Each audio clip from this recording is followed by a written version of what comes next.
practices based on the research evidence. We have school-based mental health services with an embedded model, so we see ourselves as more than just a clinic sitting inside of a school, but really being in relationship with the schools, making sure that we're serving the whole school, even if the therapists have a certain number of kids on their caseload, that they're providing support to teachers and meeting in IOP meetings and meeting with administration and providing training and other support all the time. So we make sure that there's time for that in the infrastructure. And we're in 4 school districts, White Bear Lake, Roseville, Mounds View, and now St. Anthony and New Brighton. Then we have our adolescent day treatment program, affectionately known as the NETS program. It's been around for a very long time. Our day treatment program provides more intensive care to adolescents, both middle school and high schoolers that are struggling to be able to make the gains they need to within their schools. And so they're in half-day care with us every day, and then the other half of the day they receive educational services. So they're typically with us long-term, generally about a year. And day treatment services are the services that are most threatened right now. There's a lot of day treatment programs closing, and that's because they're really hard to make work financially because the reimbursement rates are very low.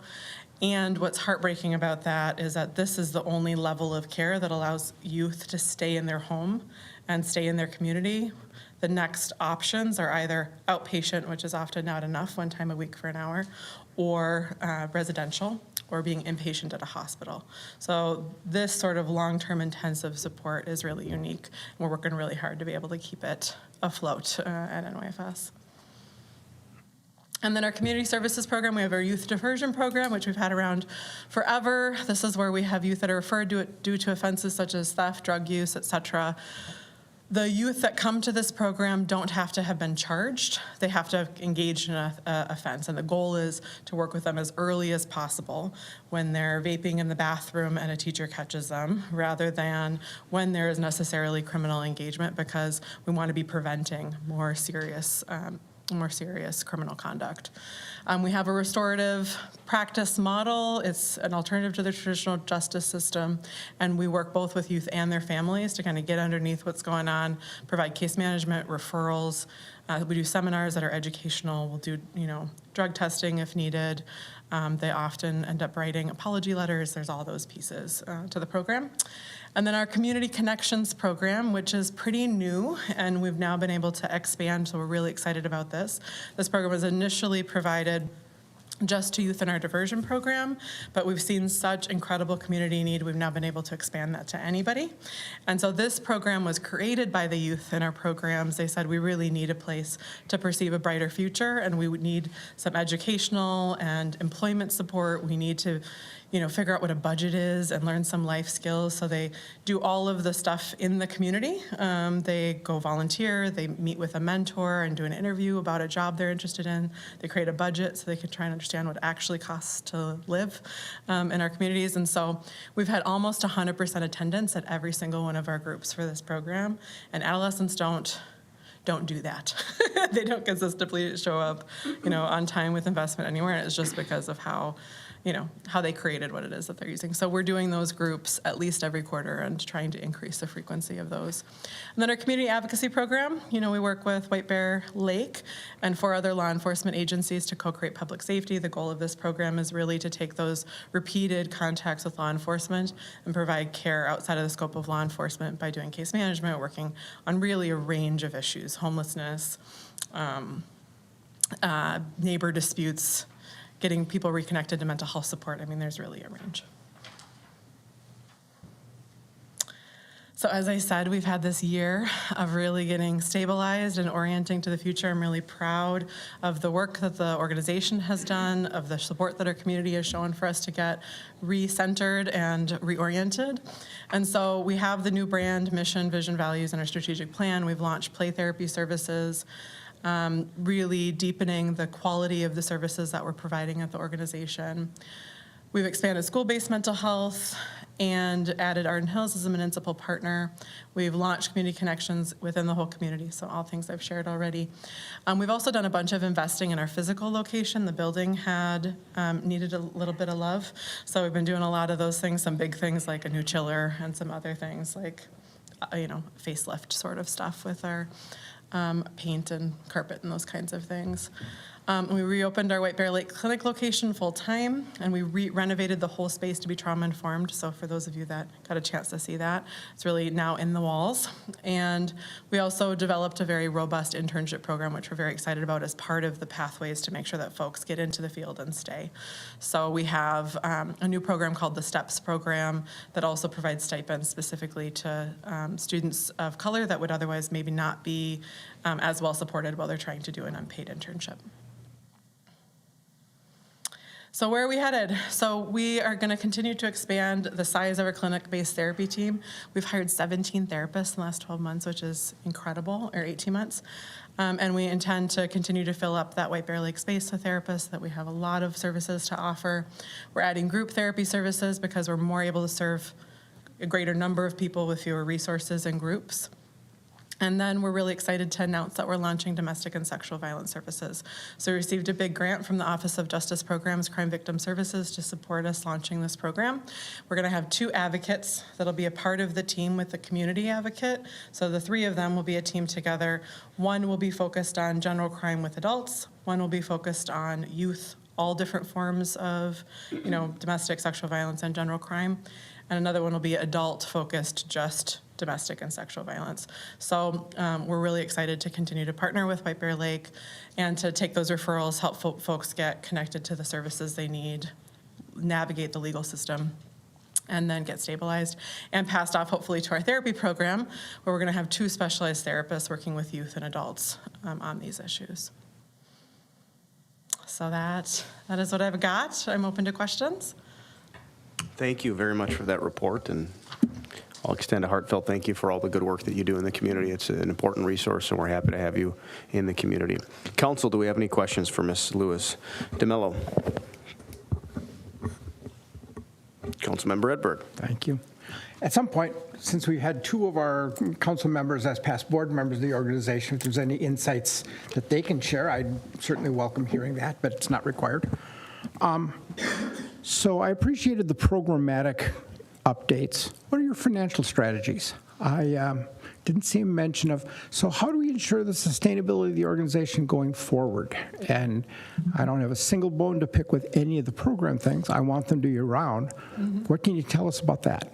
Yeah, so one of the things, the major challenge we've had is that NYFS had not recontracted with commercial or state insurance since the late 90s. And so our insurance contracts were severely depressed compared to our peers.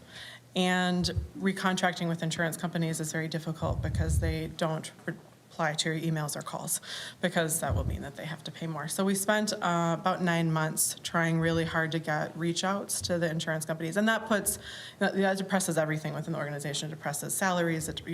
There's a trickle down effect of that. And insurance already doesn't reimburse at rates that are sustainable.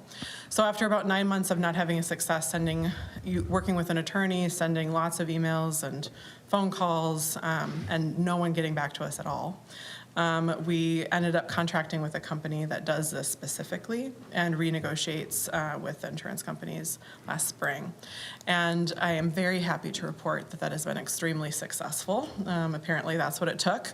And so we've been able to renegotiate with 3 of the 4 major commercial insurance companies that we work with. We've been able to make sure that all the rates we're getting from the Minnesota Department of Human Services are accurate, because we were being underpaid in some ways because of some administrative errors.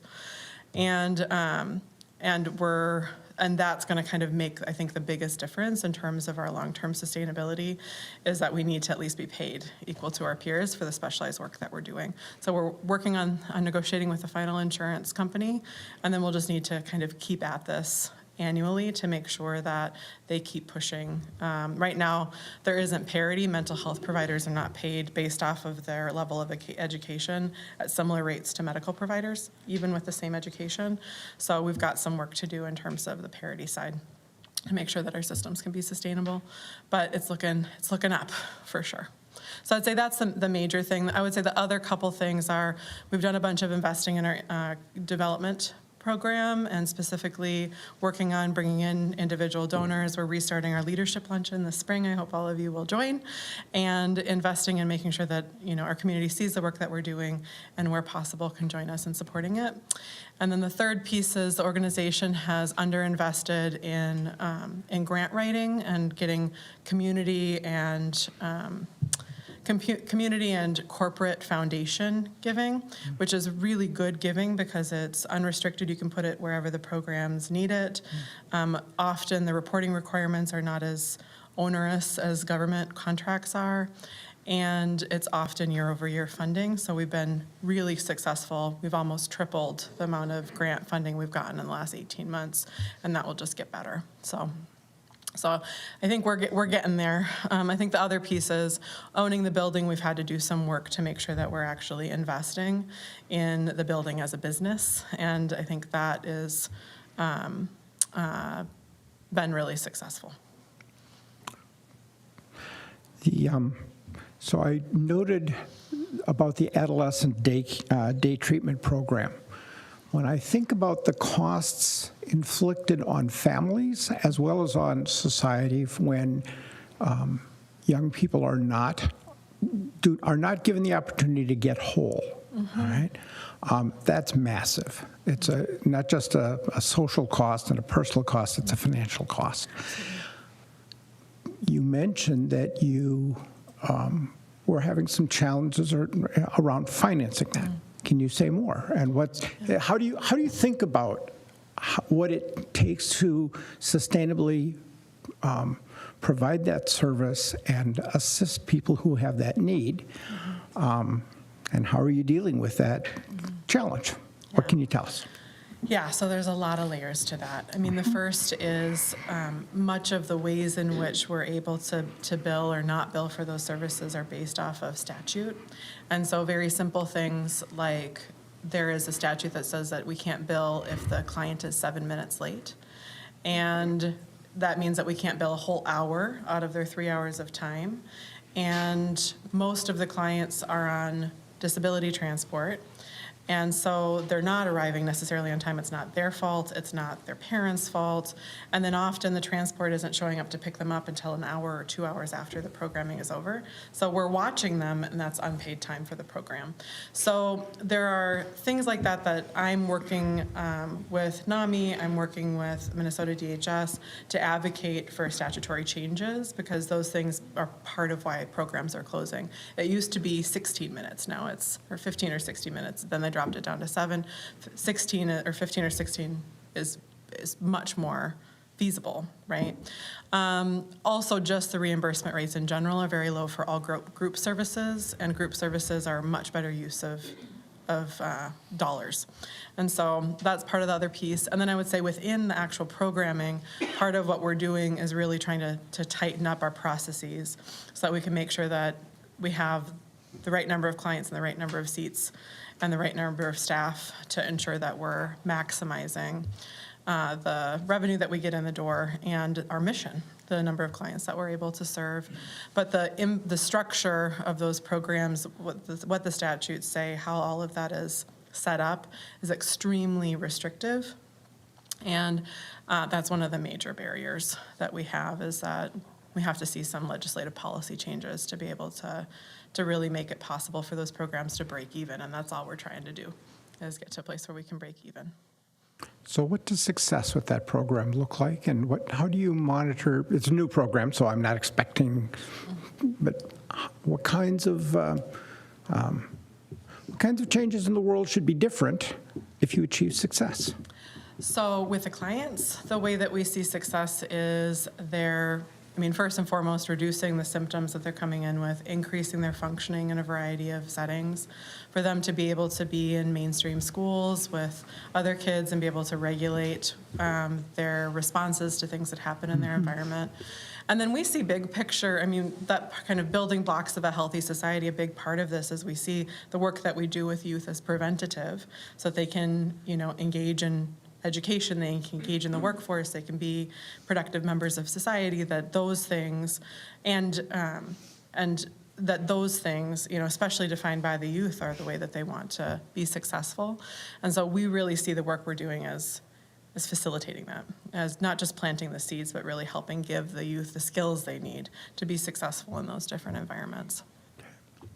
So colleagues, I would note that we sometimes have our own legislative agendas, and there may be some allied organizations that we might want to consider co-championing as part of that.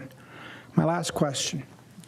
So as you look around the Northeast Metro, the region you serve, perhaps particularly White Bear Lake, your office here, you have people here regularly. What's happening with the whole issue of mental health among our residents in this region or in this city? And what are the trends? And where do we have reason for hope? Should we be on edge and despairing? What's should we have our own generalized anxieties? So I would want to be able to report that things are significantly better than what I reported last year, but we're still in the midst of kind of pulling out of the effects of the pandemic, particularly with youth. So the two major themes that we're continuing to be challenged by, first is that we're seeing much greater acuity. Youth clients are coming in with much higher symptoms, much longer symptoms, and much more deterioration than we would like. And there are not a lot of safety net mental health organizations anymore. A lot of them have closed. So part of what we're dealing with is that there are private practices and group practices, but in those environments, the providers can decide who to serve and who to not serve. And the trickle-down impact of that is that nonprofit mental health organizations like NYFS, we serve everybody. And so we often end up being the safety net and getting the most severe cases that have gone the longest without the level of care that they need. And so we have long wait lists. We have, we've been able to, with the hiring, keep up with our wait list this year, which I'm really proud to report. It's not gotten as long as it was when I started, which was almost 6 months of a wait. Now we have on average maybe 2 to 4 weeks, depending on if we've just onboarded someone, sometimes less. So we've done a lot to be able to provide responsive care, so that's very hopeful, and I think that that's true across a lot of settings. I would say the other challenge is that we still have a depleted workforce and not enough people going into school to get the education and then the licensure they need to provide care.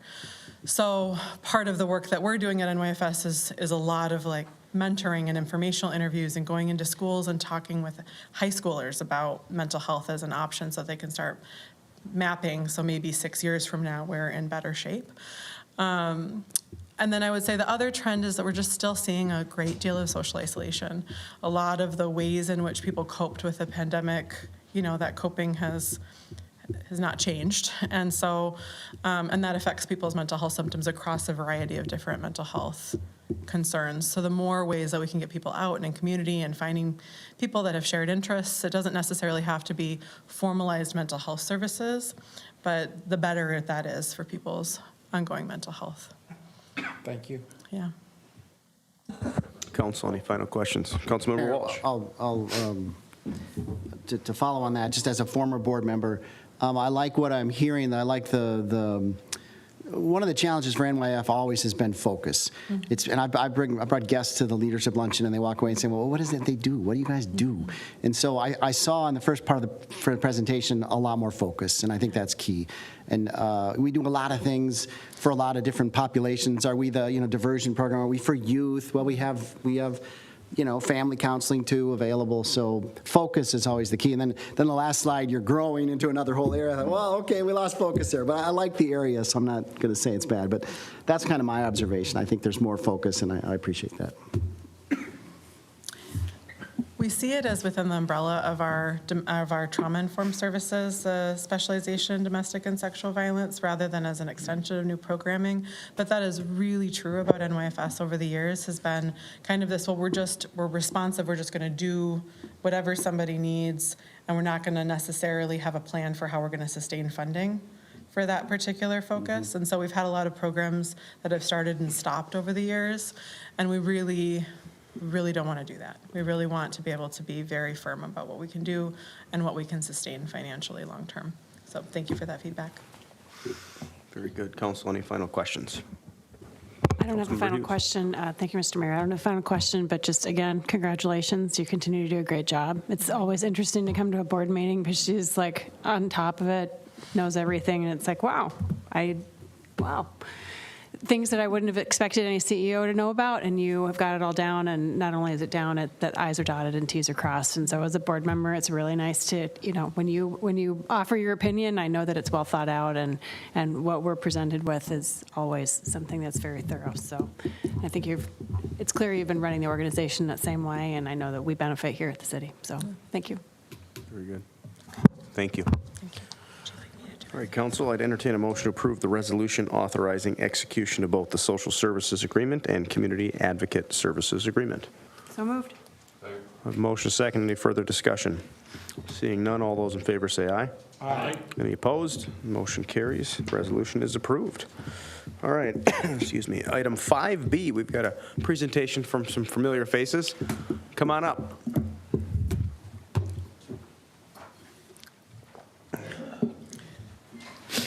Hello, Council. Doug Bean. I live in White Bear Lake. I was on the council for a few years. But anyhow, Councilmember Jones, when I started the council 14 years ago, you were one of the most senior people on the council at that time. Right now, you are the most senior person on the council.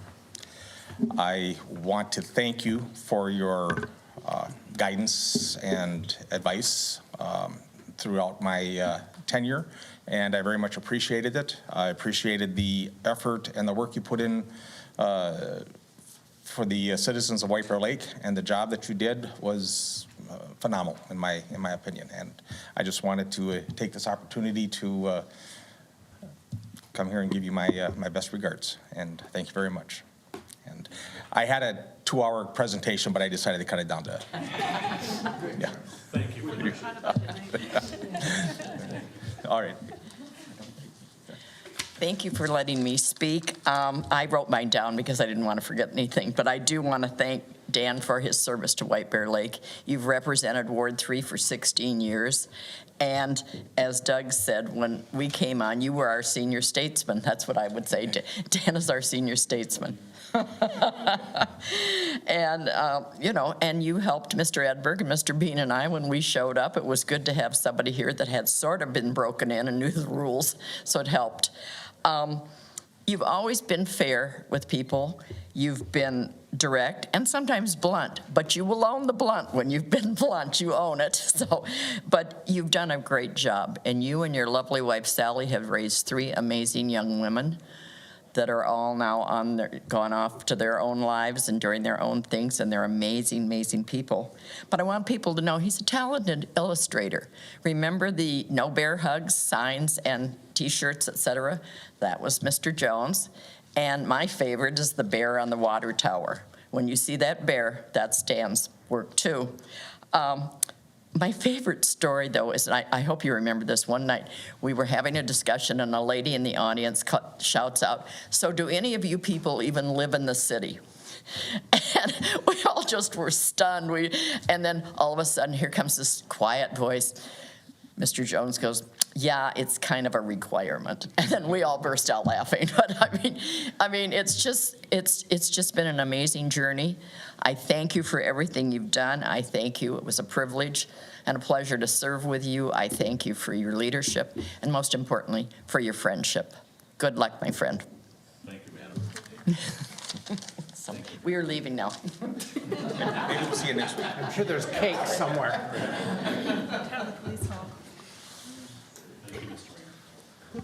Sure. And I'll note, of course, we'll have more of a formal presentation at our next council meeting, but I wanted to oblige those that wanted to speak.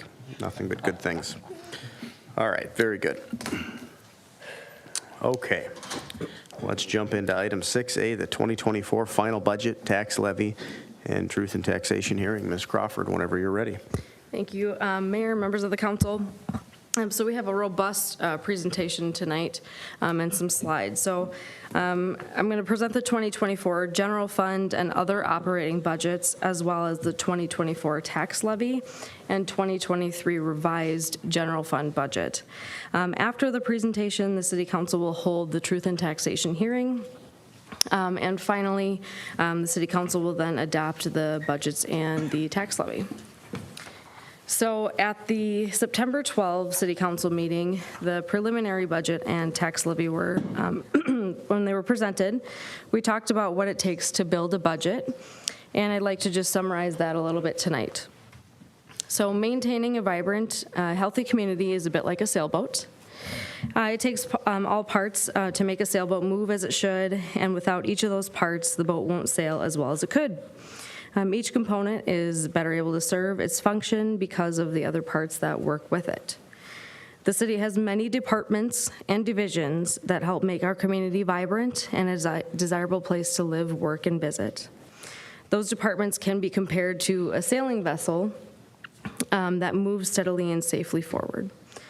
But in order for that vessel to move forward on course and ensure it can weather the storms that cross its path, it's important to invest in the maintenance of each piece to ensure the integrity of the whole boat.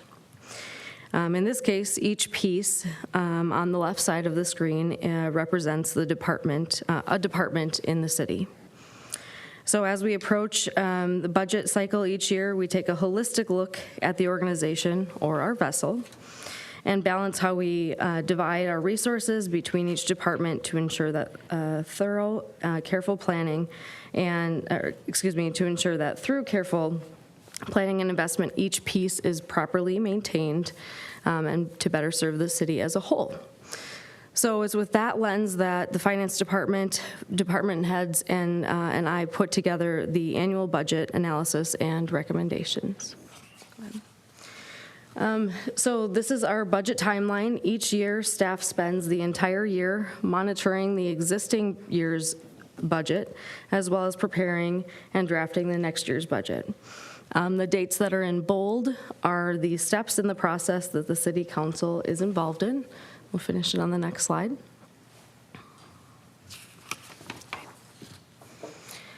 And throughout the year, the public is invited to engage with the city, our elected officials, and staff through many different ways. For example, public meetings such as tonight, phone and email, news and events, newsletters, and more, public notices, email subscriptions, and our social media sites. Just like every year, staff followed specific budget commitments when creating the 2024 budget, and they include supporting a public safety model that is oriented to being proactive, preventative, and prepared while meeting staffing support and facility needs, maintaining a 10-year capital improvement plan, 10-year financial management plan, maintaining a fund balance of not less than 35% of the next year's budgeted operating expenditures, and gradually eliminating reliance on LGA to support operating items. So after this presentation, there will be a Truth in Taxation hearing, and the purpose of a T&T hearing is to provide a summary of the next year's operating budget, which we call our general fund, explain property tax implications of the budget, and allow for citizen comment. So moving in, right into the 2024 general fund budget, when looking at significant revenue changes for next year, we are looking at a decrease in building permit revenues now that all school district permits have been issued or projects are completed. Interest revenue estimates for the year are an extrapolation of allocated earnings based on the average cash balance as of June 30th. And reduction in the pavement management fund transfer of support for the engineering operations previously embedded in the pavement management fund.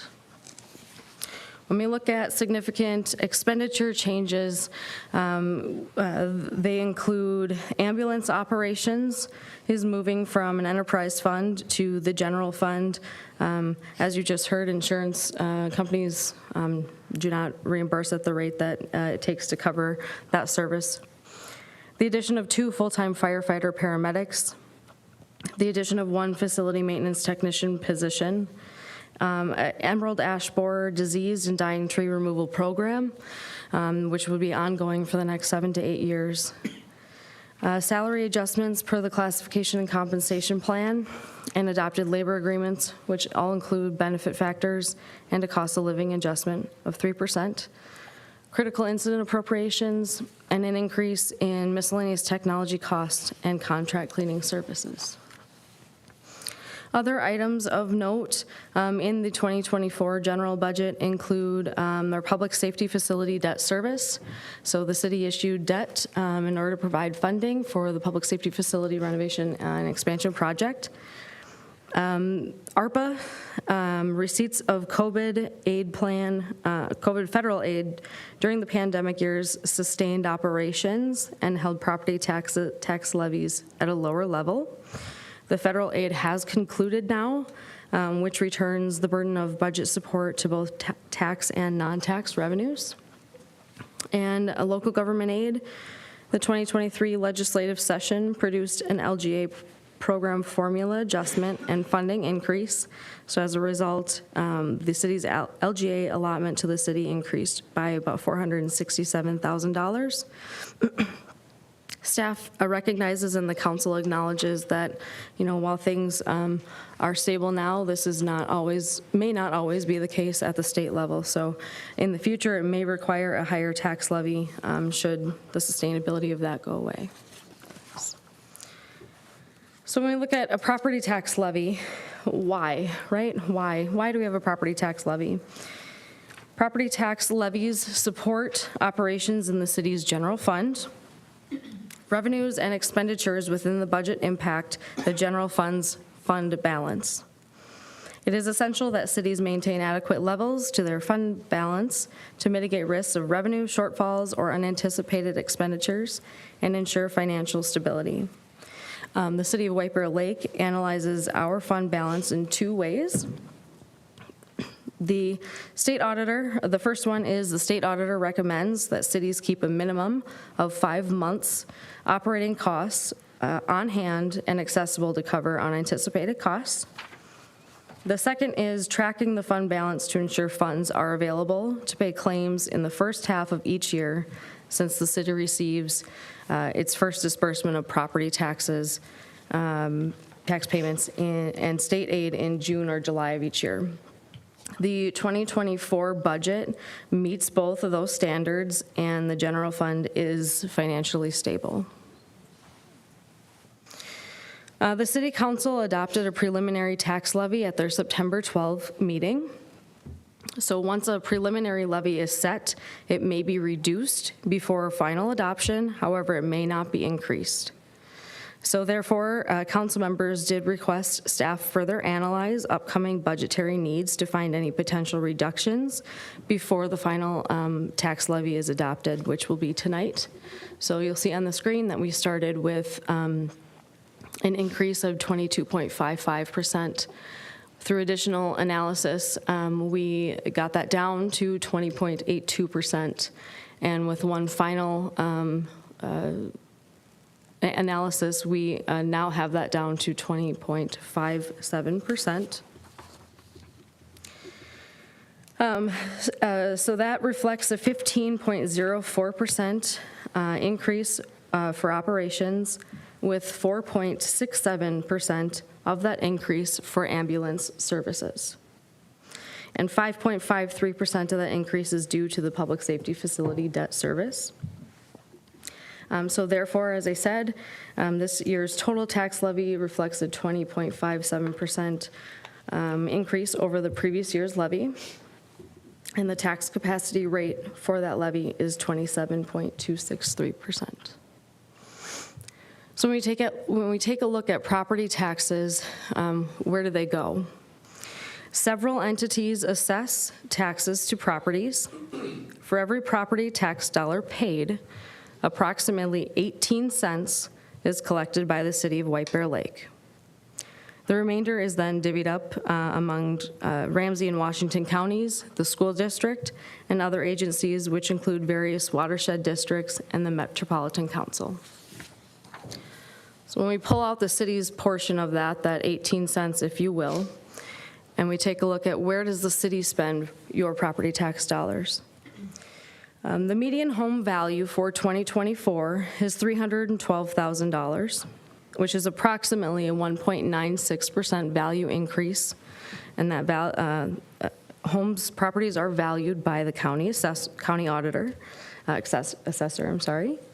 The city does not assign property values to properties.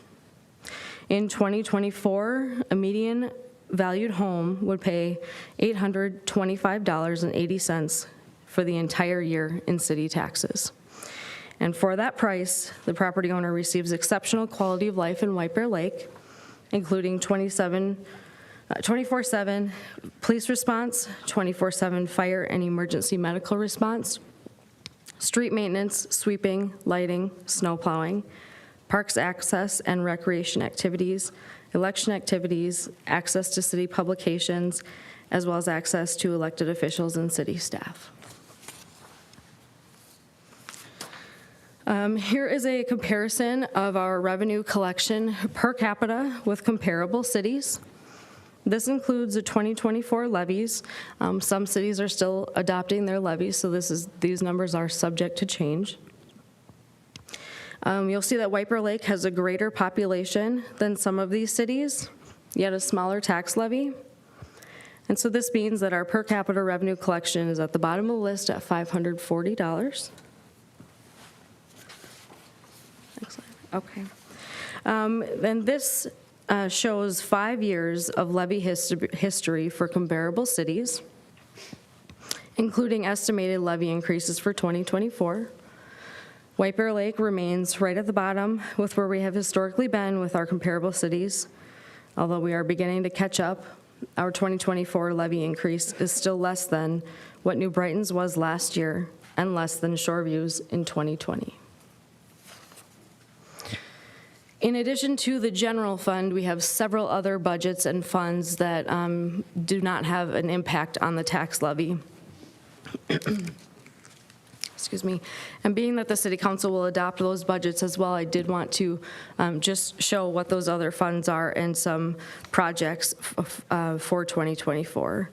So we have water, surface water, ARPA, municipal building. Just to note, you'll see that City Hall window replacement is listed twice. It's supposed to be listed twice as it's two funds that are paying for that. Next slide.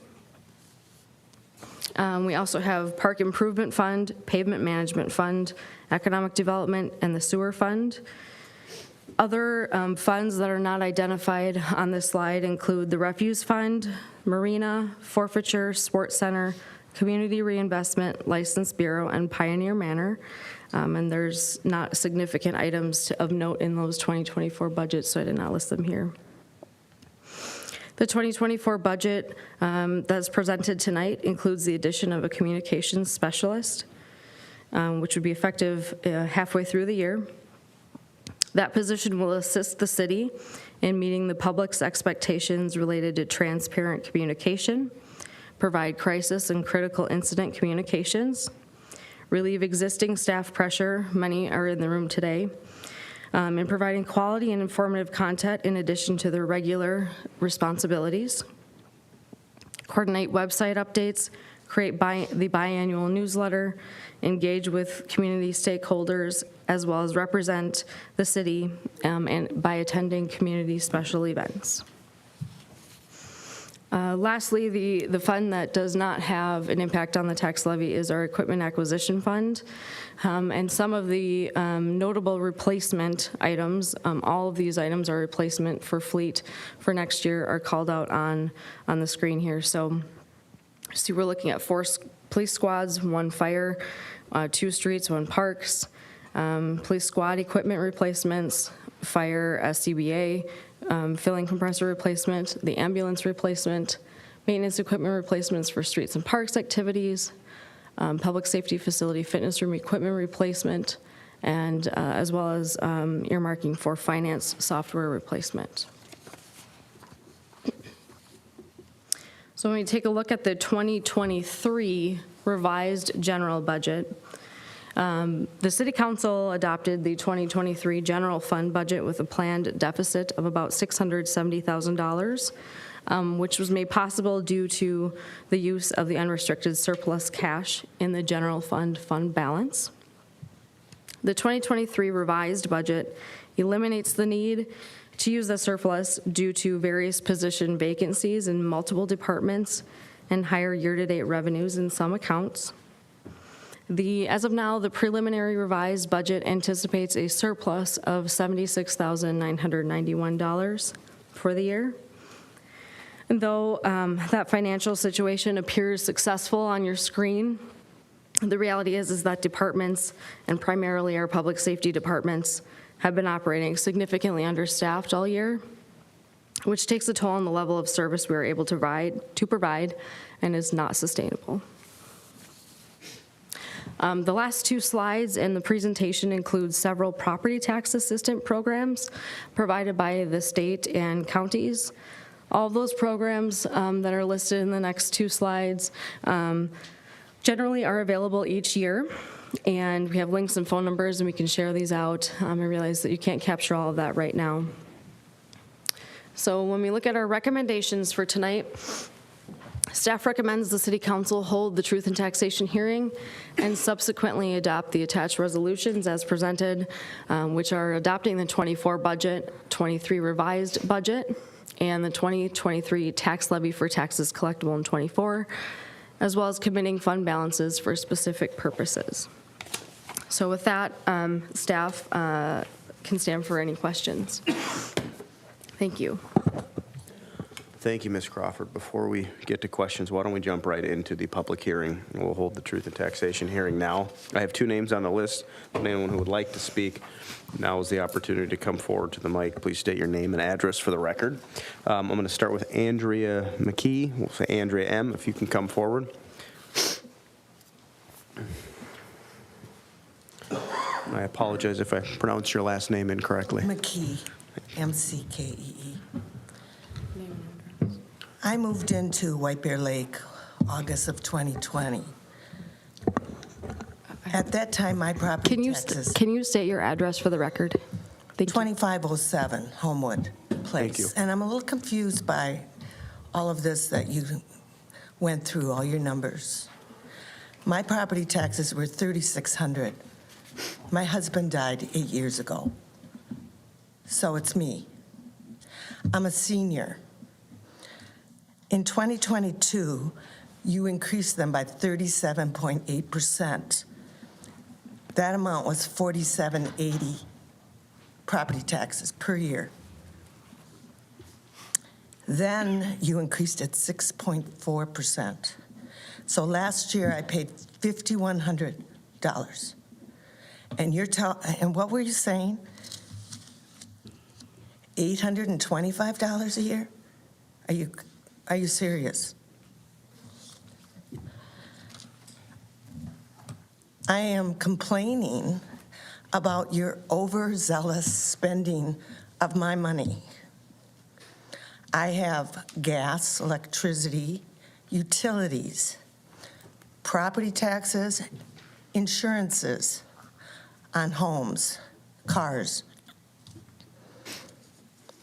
There's inflation, gas prices. I mean, you must have a home, children, that you have to spend money. You're spending my money. I have to budget. So should you. And what did you say about the $825 for property taxes? That is so understated. Now, I went to the Ramsey County Forum also because this is getting out of touch. I don't think I'm going to be living in White Bear Lake. You are driving me out, and I am a senior. I think it's unfair. I don't like people spending my money the way you are. You talk about other levies. You know, I have a budget that I have to live by. You must also be held accountable and within a budget. You can't just buy whatever. This gigantic school levy referendum, 326 million, seriously, we needed that?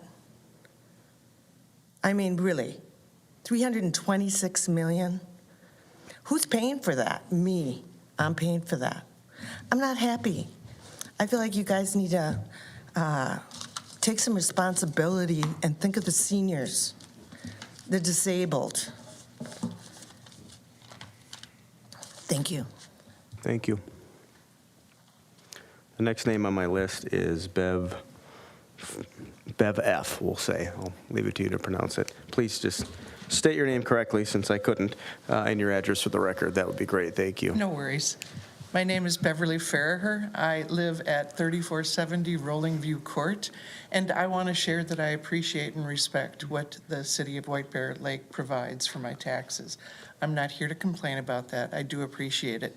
But I wanted to share a couple of numbers with you and explain my confusion that was largely resolved in the presentation, but that results in me making a different comment.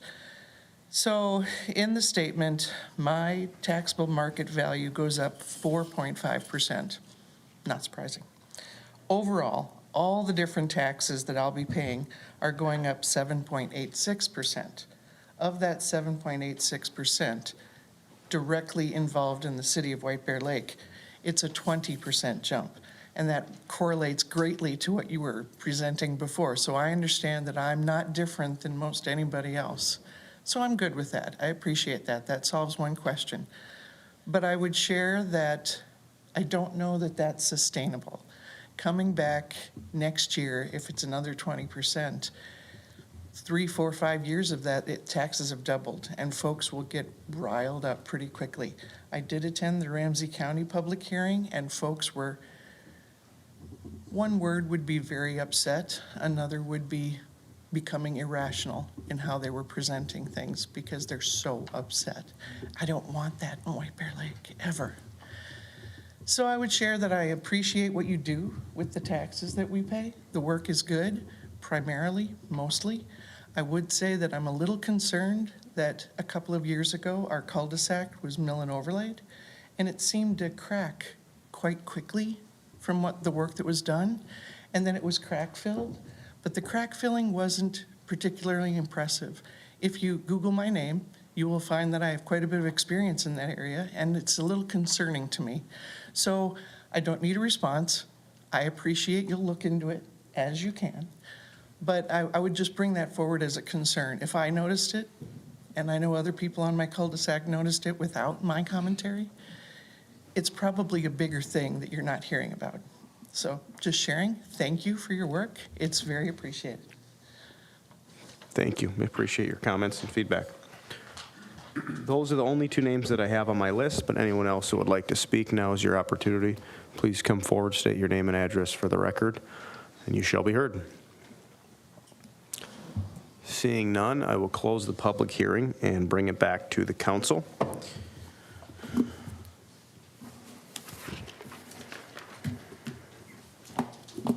All right, council. What would we like to do with this? Councilmember Jones. Well, there's a lot of things out there, and I guess addressing Ms. McKee's. I'm assuming, Ms. McKee, you were reading your total property tax bill of $5,100. Total, that's all, that's total. Oh, I paid the total. Yep. Of that, about $918 was the city's of what we levied on your property. And you say I'm a senior. Well, part of what's being raised, a huge cost, and that has been a large cost, and this is what I've had to, it's been difficult to explain. These large increases that have happened are not fun for us, they're not fun for staff, but there has been a significant change in healthcare ambulance costs. When I first came onto the council, we had about 2,500 runs, ambulance runs, 16 years ago, with a paid-on-call, meaning part-time volunteer staff. That's not sustainable. We don't have volunteer paramedics anymore. They're not there. This year, we had over 5,000 runs. Most of our residents are like you, like my mother, who lives in the city. Our seniors are on fixed incomes. And as city manager pointed out, those ambulance runs, we get reimbursed, correct me someone if I'm wrong, 20 to 35% of what it costs to send an ambulance for seniors. So if I wanted to be a non-community person, I should be saying, you should be paying me. I have been supporting senior health care for the last 28 years. Because if I get an ambulance, I have to pay it. And the city will get reimbursed for that cost. Every senior, and it's not your fault, I'm not getting mad at you, Ms. McKee. Those rates have not increased in 16 years. So if the ambulance costs $1,000, we only get back $300 to the city. That cost has to go back to the rest of the taxpayers, meaning me, someone who is not of Social Security age, that does not receive Medicare. And we have a lot of seniors, thank goodness, in our community, because it's seniors like you that make our community what it is. I'm not just saying that. So with that said, it's a huge cost of this budget. Now, moving away from that, all of the costs of inflation that homeowners have gone through, we go through. It doesn't just jump over, it just doesn't stop at what you're paying at the grocery store or we're paying for cement or services or people or health care for our employees or keeping up. In this budget, I hope it's, if I was here next year, I would hope that it was, and I know that that's all your hopes too, we've discussed this, that it's like this is the last big one. But I look around and where we're at tax per capita per resident, I look at that chart and I'm not picking on Shoreview, but I'm looking at Shoreview as one of our neighbors and they don't have a downtown. They do not have a police department. They do not have a fire department. They do not have a license bureau that may or may not come out of this budget. To be honest, I can't remember right now. It doesn't. Thank you, city manager. But I can tell you, part of her, all the salary that goes in, that license of bureau affects the total cost of how our city runs. And those, I don't know how Shoreview can even spend more money than we do, and they do. I'd like to ask them, where, why are you spending so much for the services that you get? We have a lake, we've added trails, and these have been done at what residents have requested. And I look at it and go, I agree, yeah, the school I don't even want to address because that's not within our purview. I will say on a sidebar, we had a 80-year-old high school that felt like it was 160, and it was costing us residents not moving here. That's a problem. So when you are ready to sell, I think you want someone to buy your home. We need a good school district. I would also ask how much money we have saved in the last 30 years. We've had incredibly low taxes, too much, in my opinion, too low for too long. We missed the boat, and we've had to play catch up in a lot of areas. And hopefully this is the second year, and I don't think it's going to be 20% next year. I don't think it's going to be probably going to, if I'm guessing, it's going to be north of 10 for sure. But we've got some things to do. So I'm comfortable with what's been proposed. Well, no, I'm not. I'm uncomfortable with the number, but it's something, I have to pay these taxes. Every single one of us has to pay these charges. But I don't see how city staff can come up with a skinnier budget with the services that we want. And I would say, okay, it's easy to criticize. I hope there's some understanding, but I would just say, what don't you want? And I look at this big budget increase along with public safety building. 5% of that increase is alone with that. It really comes down to this budget is about public safety. It's not about what else are we doing. It's too big of a chunk of our overall increase. Thank you, Mr. Mayor. So can I say something? Sure, but if you'd like to, please step up to the podium.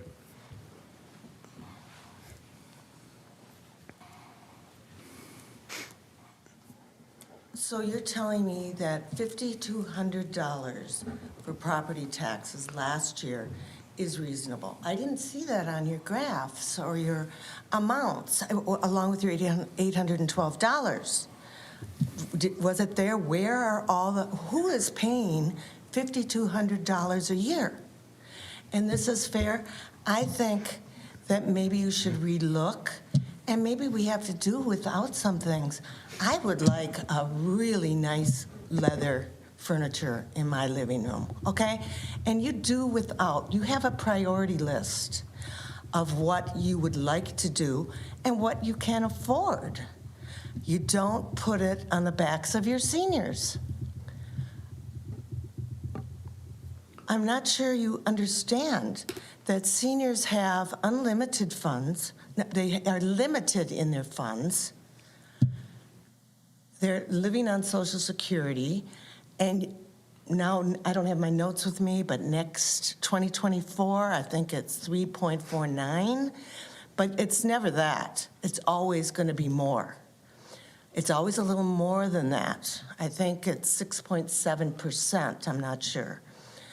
What do you have to say about the 37.8% increase in 2022? Now, was that reasonable?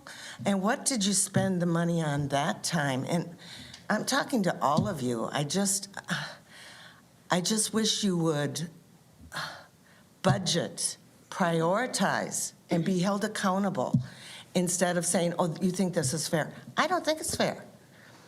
And I'm not the only person. I think that you need to be held accountable. Yes, the safety is a priority. Ambulances are a priority. Well, I guess we have to do without something else. That's how you have to work it, instead of just increasing. So you're almost doubling my property taxes in like 4 years. Do you realize that? I want to clarify something. Jason, can you go to the slide that does the breakdown for what the net property tax is? And I'm not trying to get argumentative. Oh, no, I would love to see it. Because this is a point of contention that when I get calls and when I get emails, there's an aha moment that residents go, oh, because that's how we defend what this budget is. You hit the pie graph. Hang on, it's the pie graph that shows, okay, the sense. So let's use your example for a second. Hang on. Let's use your example for a second. When you are assessed at a rate of $5,100, what we're saying is we're getting 18 cents of those dollars. We had zero say over what Ramsey County did. That's not us. That's the second biggest piece of the pie. And I've already talked to them. We had zero say over the independent school district. That's not us. That's the biggest piece of the pie.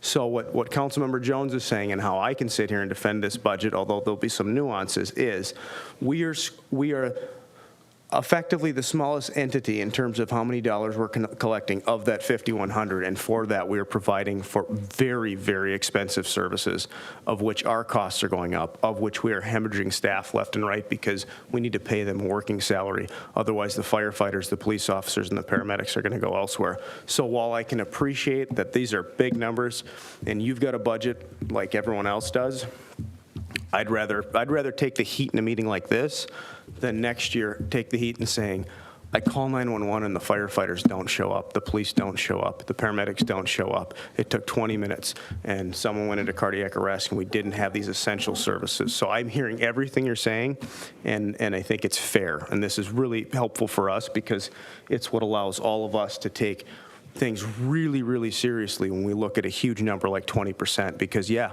it's a big number. And we go through line by line and say, what can we cut? I said this same phrase last year, I'll say it again. If there were a marble fountain in this budget that we could cut, we would cut it. But the decisions we're making are, should we not hire a firefighter? Well, our chief is saying, I need another firefighter in order to provide essential services. Should we not buy an ambulance? And when we have the department saying, we need an ambulance, these are the decisions that we're making. So again, points are all well taken. There is no real fluff. There may be a couple things that probably aren't fluff, but you can pick at the edges that if you sit here long enough, this council's probably going to debate as the night goes on. But I think it's really important for you and for all the other residents to understand, when you say $320 million for a project for the school district, without even getting into the merits of whether or not that's a good idea, just know that that wasn't us.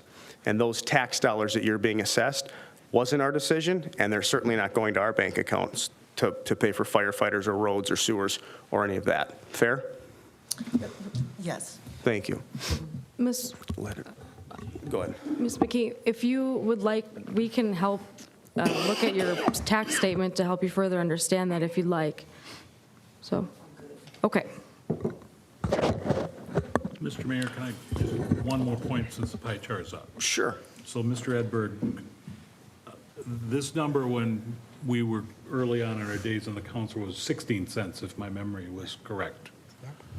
And so the use of our dollars, of what we have to spend, is part of the overall piece of the pie, and that 18 cents really means 18%. We were 16% in 2008, maybe even less. 16 cents. We're 18%, and that's a 12% increase of your total tax, homeowner tax budget. I would argue 12% divided by the last 16 years, specifically the last 5 years, is a pretty good value for what our residents have paid. And at the end of the day, I would say you're not going to find a better value, Ms. McKee, if you move to any other community with your 3-bedroom, 2-bath house on Homewood Place. You will pay more. You will pay more. Councilmember Edberg. Thank you, Mr. Mayor. So to add two other, they may not make anybody happy, that's totally it, I get it. Two other factors that haven't been mentioned yet. For 10 years, from 2008 to 2018, this council had $0 increases in our levy. That's the way it was. We held that for 10 years. We held it too long. And so since 2018, we've been playing catch up. But we can show you the actual dollars levied per year by the city of White Bear Lake. So frugality is part and parcel of what's here, but that only lasts so long. There comes a time, so for example, the other item that hasn't been mentioned, we are going to pay a whole bunch of money for interest and for expenses on building a new public safety building next door.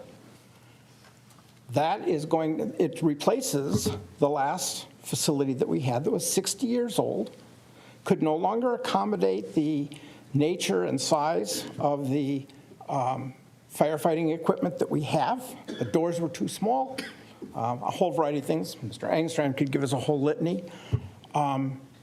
The point is that there is nobody from the city that is sitting, neither volunteer nor paid staff, that's calling residents of the city, would you please call 911 and ask for an ambulance at your house? Nonetheless, those numbers keep going up and up. And folks expect, I think reasonably so, that they will receive a response and trained, qualified people at their doorstep in a reasonable period of time. Right now, that's under 7 minutes. So those are the kinds of decisions that we wrestle with. We had 5 council meetings and work study sessions this year going over all of those issues, trying to find how do we reduce, can we postpone, can we delay, can we leverage in some way that creates some synergy. Those conversations have been held in good faith by people who are asking many of the same kinds of questions and with the concerns that you have. And this is what we can come up with.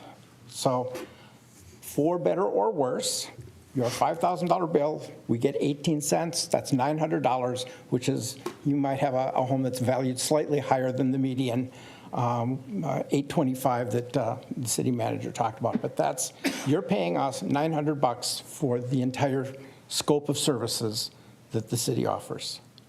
And we're doing the best we can, and I'm sorry if that's not enough.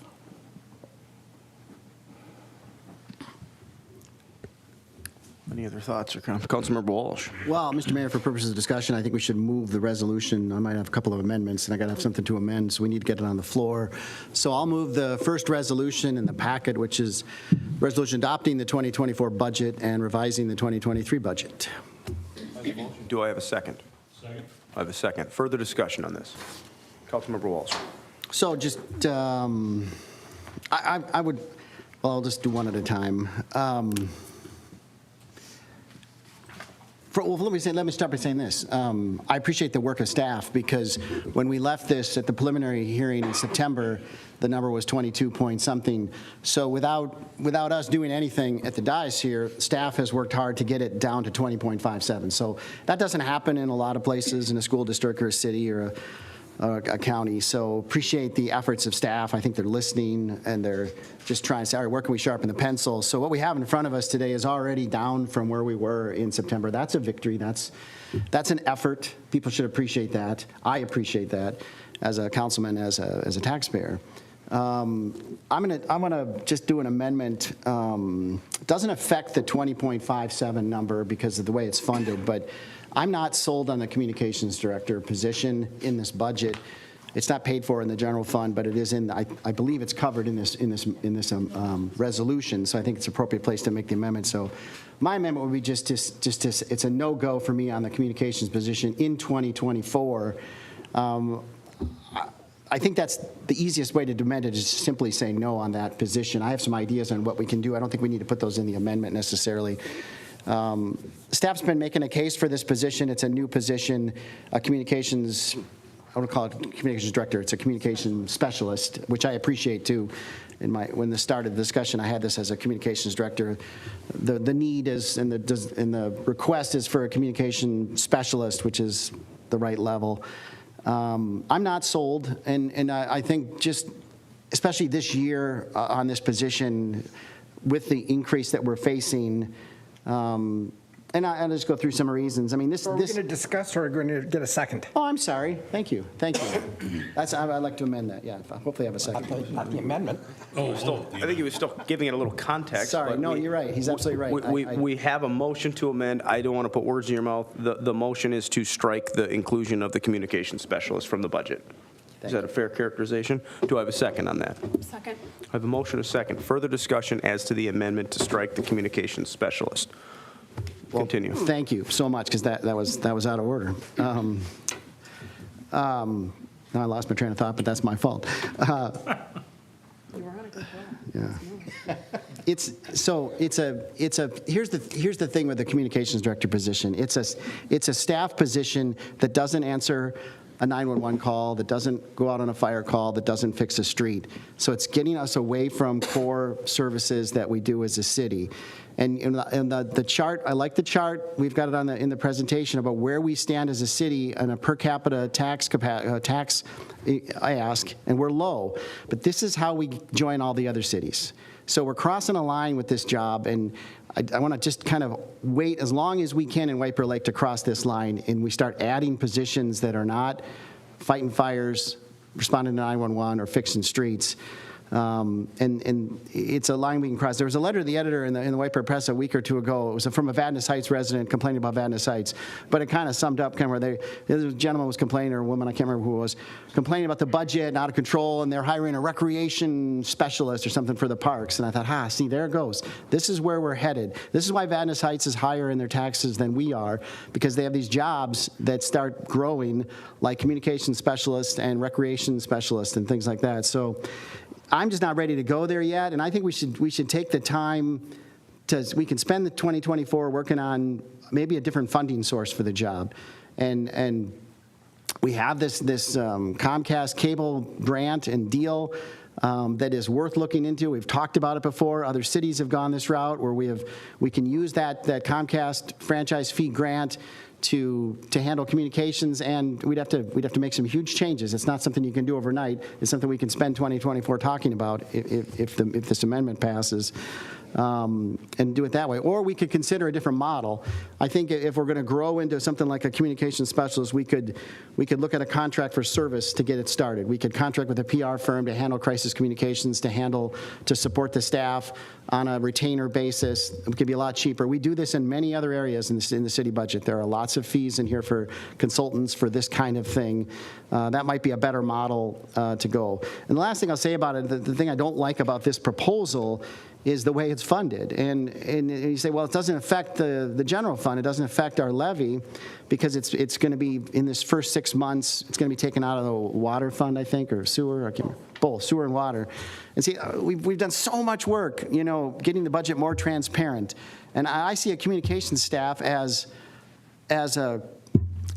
when or if we hire a communications staff, that's a main function upstairs near you, in the city office, serving everybody in the city, paid for in the general fund, transparent. Yes, they're going to serve all these different places, and you can say, well, we're going to get a little money there because they're going to handle crisis communications for when a water main breaks, and that's going to be a lot of their job, so we're going to use their fund. But it's going the wrong direction on transparency. If we're going to have somebody do this, let's just pay for it. And then, what they do is going to affect all parts of the city budget, as most of our salaries do. So don't really love the way that it's funded, the proposal for the first year. And then if it's funded, this year, if my amendment fails, then when we're in this position next year, a year from now, we'll have to figure out a more permanent solution to that funding. I would argue then it'd be in the general fund, but now we're saying, okay, now we're growing our general fund. Now that levy's going bigger with these kind of positions that don't, like I said, answer a 911 call. So that's my case. That's my case. Can I help you with the last part? So, Carrie, help me and correct me if I'm wrong. The water, sewer, those funds would provide a transfer in to a general fund to help fund it. It would be shown in the general fund, but the other funds would make a transfer into the general fund to offset their portion of that employee. So that's what we mean by it's paid for by water, sewer, et cetera. So I just want to clarify that. Yeah, okay, I understand that, yeah. Any further discussion as to the amendment to strike the communications specialist? Councilmember Edberg. Thank you, Mr. Mayor. So, Mr. Walsh, I'm listening to your arguments. I think you actually undercut your own argument. You start by suggesting that it's not a core function, but you ended by suggesting that it is a service that goes out to the entire community, and fine, we can debate fineries. I actually I share the sense that I'm not on board with filling that in the way that it is provided in the budget right now. Rather than remove it from the budget, I would suggest we adopt the budget as presented, but we remove the authority of the city manager to fill that position until we've had more council discussion on alternatives, such that if we get to the point where we find a different model, we find consensus around a different approach, the resources are there. And if we can't, it goes unspent, and we have built in a portion of the year. It's not a levy issue, so it's not going to affect the levy. We can deal with it as a budget issue alone. So I'm not satisfied that we have exactly the right model with exactly the right purposes. I think there's a piece of that is a legitimate public function. I'm not really concerned about the transparency issue, but I do want to get the model right. And I'm not sure that we have that at this point in time. So if you might be open to considering an alternative, I would support that.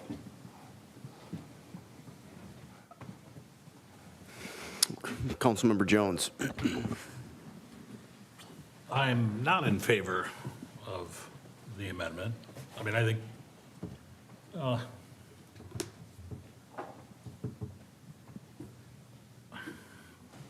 one of the most important things for me is that we have a staff that has sharpened their pencil and brought down a tough budget, $200,000. We trust our staff. We believe our staff, but not on this issue. I want to know why you don't trust our staff and believe our staff on this issue when they're telling us we need this. When we have our police chief, we have our fire chief, we have the department heads saying that we need this position and we're overdue on this position. I mean, just the memorandum that our city manager put out, I mean, I'd love to read it word for word. Actually, I wouldn't. Post it on Instagram. But to say, yeah, I mean, it's Instagram, it's the running joke, it's much more than that. Anybody who's done that job knows that. Any business, I mean, I question how many businesses that employ 120 full-time, 20 part-time, don't have a person that does this. Not to mention 25,000 residents that want to communicate better. We've talked about communicating better. We've talked about putting out more newsletters, you know, maybe possibly go to 3. It just keeps adding on. People want to communicate differently. People are demanding. They're demanding. They just don't want a newsletter. They just don't want a website. They just don't. Like I said before, Bill, in our meeting, my daughter owns a home. She's a full-blown adult and has an Instagram account for her dog. But that's how they want to communicate, folks. This is the beginning. We can't get behind. We have our city staff saying, don't get behind. We're losing effectiveness. We're asking our top management, the most expensive people on the payroll, to do this part of their job. When is it in their job description? Is it? No. So it's like, it's not even, it's outside of their job duties per what her memo said. And to read the list of what would be impacted from administration to sports center to finance, license bureau, public works, engineering, community development, police, fire. Okay, that's every department pretty much. If we can make those departments for this cost, I think it's actually being more efficient, being more effective with the folks that are managing our city. Managing most of the people that live in residence, that's your biggest financial asset that you will ever buy. And I think this will help keep that. You're a good investment in that. Looking at what the requirements are, what the minimum qualifications are. Yeah, this person will be very helpful in doing what they do. It's more than a website. I mean, just looking at our website today, I shouldn't say it, but our website is not ADA compliant. It needs to be. She doesn't want me to say that out loud. But why isn't it? Why isn't our website ADA compliant, and it should be? It's the law. Oh, because we don't have the person to do it. I want to know that. And, you know, at the end of the day, you're saying, well, this person they're not making ambulance runs, they're not putting out fires, they're not building streets. Well, neither do parks, neither do trails, neither do flowers in downtown or fancy lights or decorative stones in Highway 61. None of those things do that. Yet all of those things make it a better place to live, and having a good communications director, and Bill, I understand what you're saying. It's like you're not ready there, and I would say, listen, discuss more.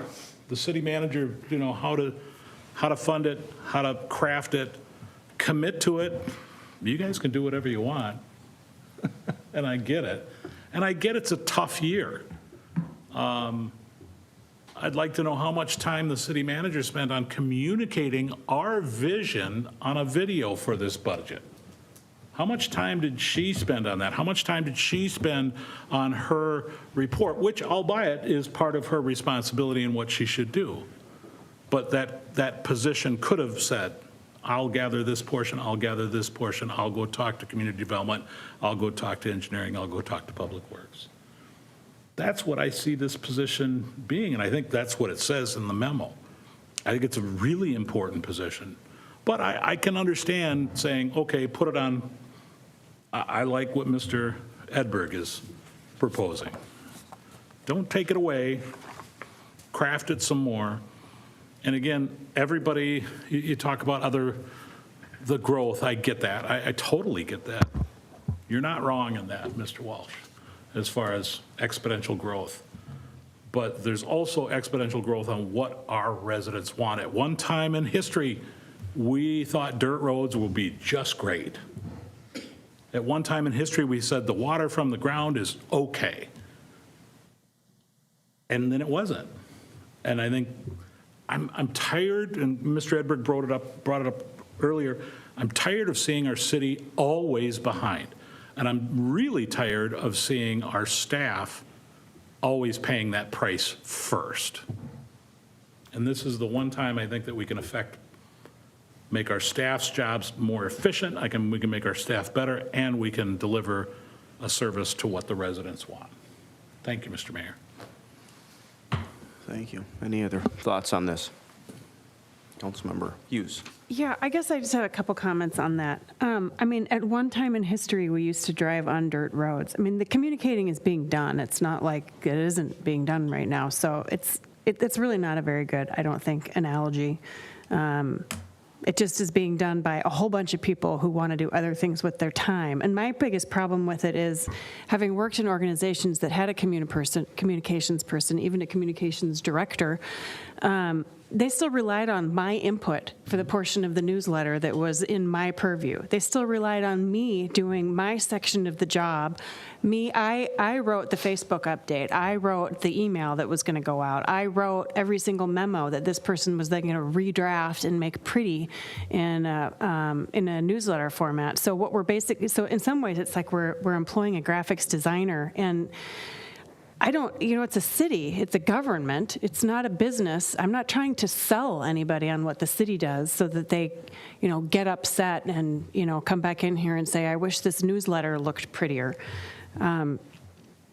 So that portion of it doesn't really float my boat in terms of what we spend money on here. And I guess, I get that would come out of the water and the sewer funds, but in my view, taxpayer funds, in some ways are fungible. I recognize that water and sewer are paid for by a whole bunch of different groups of people, not just from the city of White Bear, but all we're doing is spreading it around. We're just taking it out of your pocket in this direction and out of the pocket in that direction, and then meeting it somewhere in the middle when we do the transfer of funds. So it's still taxpayer dollars, regardless of how we actually get it here.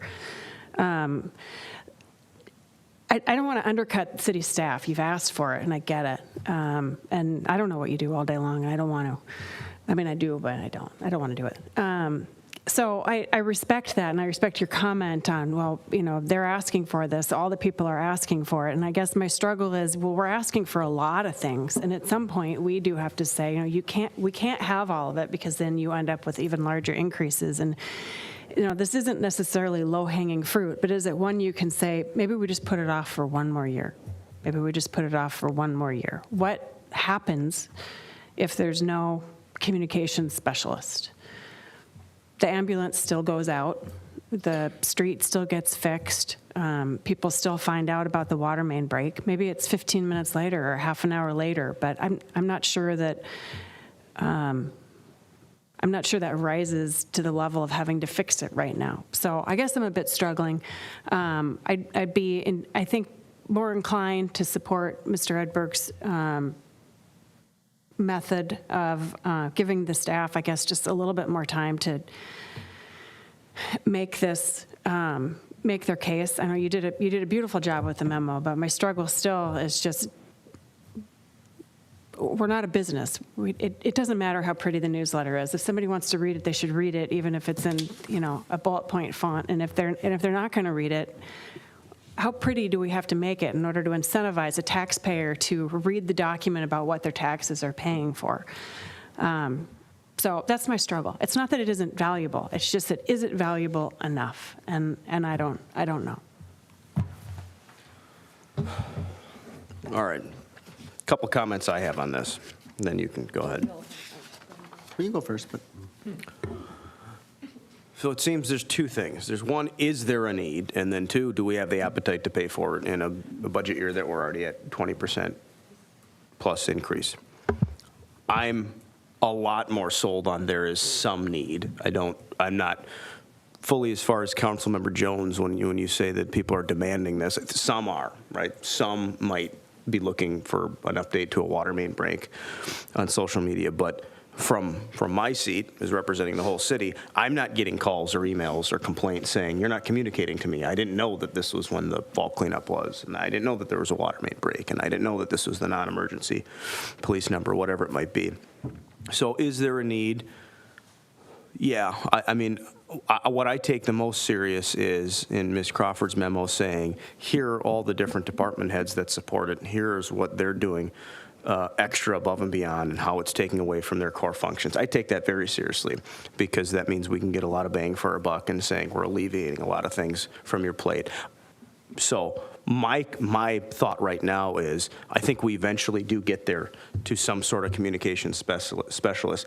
I'm very intrigued about different ways to pay for it with shifting sands, with the cable commission and what that's going to look like, and different ways of doing it. So, I mean, I would be inclined to say I like Councilmember Edberg's approach of let's not just nix it completely, but let's put a pin in it and have some further discussion, because I think I ultimately can be sold on massaging this a little bit and how we pay for it, and getting a little further in terms of what it looks like. But the short term of we're going to pay for it from water, we're going to pay for it from sewer, I'm with Councilmember Hughes. It's still taxpayer dollars. We're still growing government. We're still adding a position that year over year over year we're going to have to pay for. And that's fine if there's a need for the position. But I'm not quite there yet to say let's go for it. So I appreciate everyone's comments, and I really do appreciate Ms. Crawford's effort in putting together a very well-written memo that articulates what the need is, and I trust that she sought the input of all the different department heads in the city. I think we'll ultimately get there. Maybe it happens tonight. I don't know, but those are my thoughts on this. Councilmember Walsh, did you have some follow-up? Well, thank you, Mr. Mayor. Well, first, I reject the idea that I don't trust staff. It's not a trust issue. That's the wrong word. Our job is to question these things. Our job is to, and we have questioned it extensively, and I've on my own questioned it. I'm not a rubber stamp, okay? We're not rubber stamps. So trust staff, sure, but we're not going to rubber stamp everything they bring to us because that's what they want. They don't run the city. We run the city. We're in charge. We are the board. We have to represent the taxpayers. So we're not going to be rubber stamps on this. I didn't try to undercut my argument, Councilmember Edberg. What I meant to say was just the function. The function is going to be the communication specialist will be housed upstairs near all the other staff. So they're not going to be out at the water plant. You know, that's in my mind. We pay for it with water and sewer. That's not really what they are. They're not going to be hanging out at the water plant and we call them in for something. They're going to be upstairs with the rest of the key staff members. I didn't mean to speak to the need in that way. Just the form and how they would work. I don't love your idea because it reminds me of the other position that we're funding this year that I don't think it was mentioned much. We're adding a maintenance person, and again, staff brought that to us. It's a need. We don't have a maintenance person, general maintenance person for all these buildings that we own. It's kind of similar to that, and I was convinced on that one. I think the case was made. I'm convinced we need that position filled. That's a new position. I brought up the idea, well, we have all these services in each of the different budgets. We have a line item for building maintenance, and surely we could find some savings in those building maintenance line items over the year because we're going to have a person doing this preventative maintenance. So can't we just take the money out of there? Can't we? Well, we could, and we probably will have the money, but we're going to leave it here. We're going to take it from the taxpayers and leave it in the city budget until we really know. And so that's kind of what I feel like we're doing here. Well, we'll leave it in the budget. We'll leave here tonight with the communications person funded. But we reserve the right to talk about it again. So I'm not thrilled with it, but it's a reasonable idea. It's a reasonable amendment. So I think, in listening to my colleagues and the mayor, foolish not to accept the overture as an amendment. Because honestly, I don't love it because the money's getting spent, just like the maintenance new person is getting spent, and none of those maintenance items were lowered to help pay for it. Hopefully we'll have savings next year. So the money's going to get spent. I'm happy with the amendment idea from Councilmember Edberg if the council would go that direction. That allows us the chance to talk about it further, and if we want to pull the trigger, we pull the trigger. The mechanics of that, I just don't quite. Well, hang on, just to clarify. So one, I don't don't think the money does get spent. I think what the nature of Councilmember Edberg's suggestion would be is we're going to allow the possibility of spending that money subject to a future vote of us saying, okay, we're really going to spend the money. Okay. So I don't think it's a Even more foregone reason. conclusion. Two, in terms of how we do it, I would prefer to have a straight up or down vote. I want the motion to strike this, and then if there's a second amendment that someone has, that's a different suggestion. I think that's the cleanest way to approach that. I'm seeing a head nod from our city attorney in the affirmative, so we'll go with that. Councilmember Edberg. Thank you, Mr. Mayor. So I was going to suggest that we do indeed hold that up and down. If it passes, that's a decision. If it doesn't, I will offer an alternative, and we can decide whether that's an acceptable alternative as well. The one thing that I want to pick at, and it always comes up at taxation hearings. This is going to sound obnoxious, and I'm going to poke at you, Mr. Walsh. We don't represent taxpayers. We represent citizens. Our status to participate in our society is based on our citizenship, not on the status of whether or not we pay taxes. So just a reminder that the people we care about are all the people who are citizens of our community. That's enough. I'm just going to take, Mr. Mayor. just Please. While I'm here, and I get where the direction, I love this, by the way. This is what should be happening, Excuse me. but I still want it all, just to let you know. But I'm not, like Mr. Walsh, I'm kind of an idiot. But this communications person, when I'm no longer here, When's your last day? right now, this is it. One of the biggest things, and I will put this, maybe I am biased, Mr. Mayor, of the position that I hold now, that I am employed, but I've also seen how many times the city interacts with not only one service organization, but I look at what Main Street, Chamber of Commerce, and all the other service organizations, how they interact with the city of White Bear Lake, and that person would be that lead point. Market Fest, I mean, think when you make your decision next year, which is great, think about that. That's important, not only to, I mean, it even goes back to, Economic Development Agency, who's at that table? Who do they want? It's not the same position, but it's similar to, do we want our city manager at that table using their time for that? So I just don't want that aspect of that to be lost when you guys make your consideration next year. Thank you, Mr. Mayor. Fair enough. All right, we have a motion, a second before us to strike the communications specialist from the budget. I will call for the vote now. All those in favor of striking the communications specialist from the budget, say aye. Aye. All those opposed? No? Okay. By a vote of 3-2, the communications specialist position is struck from the budget. Mr. Mayor? Oh, Please, sorry. go ahead. I have another amendment. And this one, this is this would affect the levy, the 20.57%. And just looking at, I appreciate, like I said earlier, the work staff did to get it down.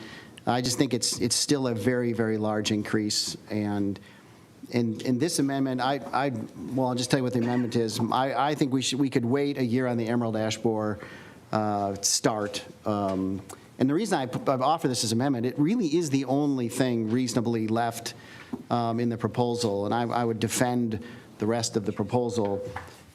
Sorry, I should amend that and maybe get a second before I go too far, as I did earlier. So my amendment would be to delay the Emerald Ash Borer. I think it's $150,000 in the budget in 2024 for 1 year, or well, actually just strike it, because whether we do it next year is a decision we make next year, I guess. But I'll second that. A motion, a second. Any further discussion on that? Councilmember Jones. Can I please, with that budget, Say that again? with that 150,000, what part of that is like prevented, like there's trees Yeah, dying we need to right talk about now this. that need to come down? All right, so hang on, maybe I misspoke. Why don't we do this, since Councilmember Walsh offered the amendment, let's give him a chance to articulate further why he's bringing that, unless you felt you had a fair opportunity, but I go. was just getting started. I mean, Go ahead, if you don't mind, Councilmember Jones. Fair. Go ahead. Fair. I'm just going to say the reason, I think the tax increase is too high.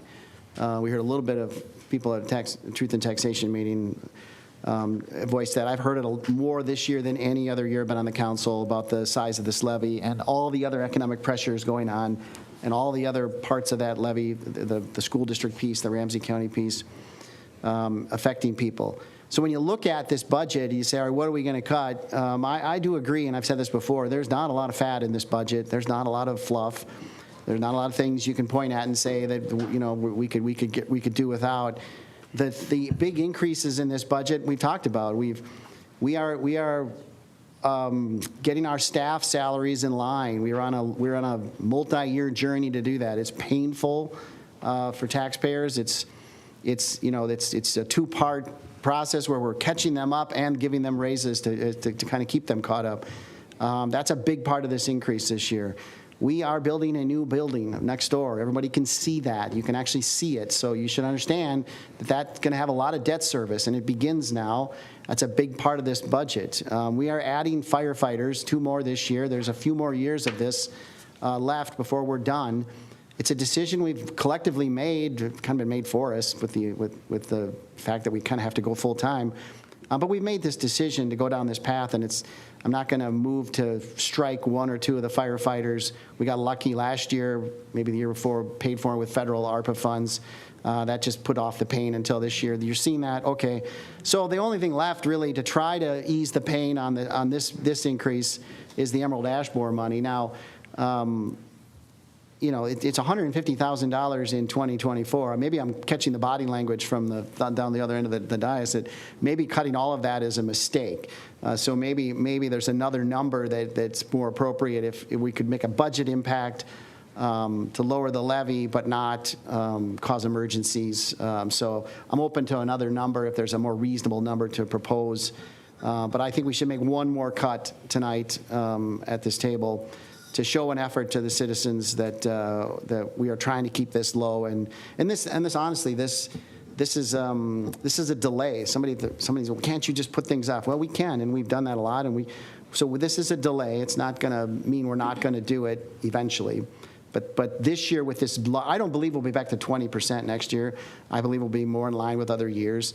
Certainly hope that's the case, and we'll work towards that. But so. Let's delay this tree issue for 1 year. That's the amendment. I'm open to discussion on the amount, if there's a better number. Councilmember Jones, if you have comments, I'm inclined to say it might be helpful if we had city staff maybe help illustrate what it is we're doing here. That'll help inform the council. So, Mr. Coppy, if you could shed some light on just what this money is to be spent on and what it is part of a broader kind of multi-year approach to tackling this issue.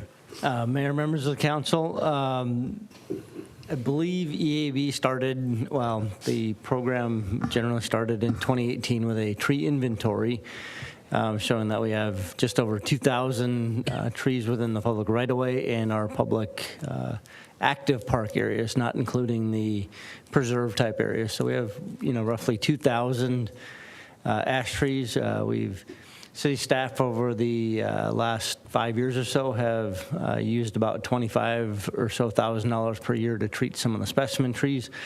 At council's direction to try to see how long we can forgo the big issue. The last 2 or so years, we have seen a huge decline in those trees. The trees that we've been treating have been more the specimen trees, trying to, again, prolong or kind of delay this whole problem.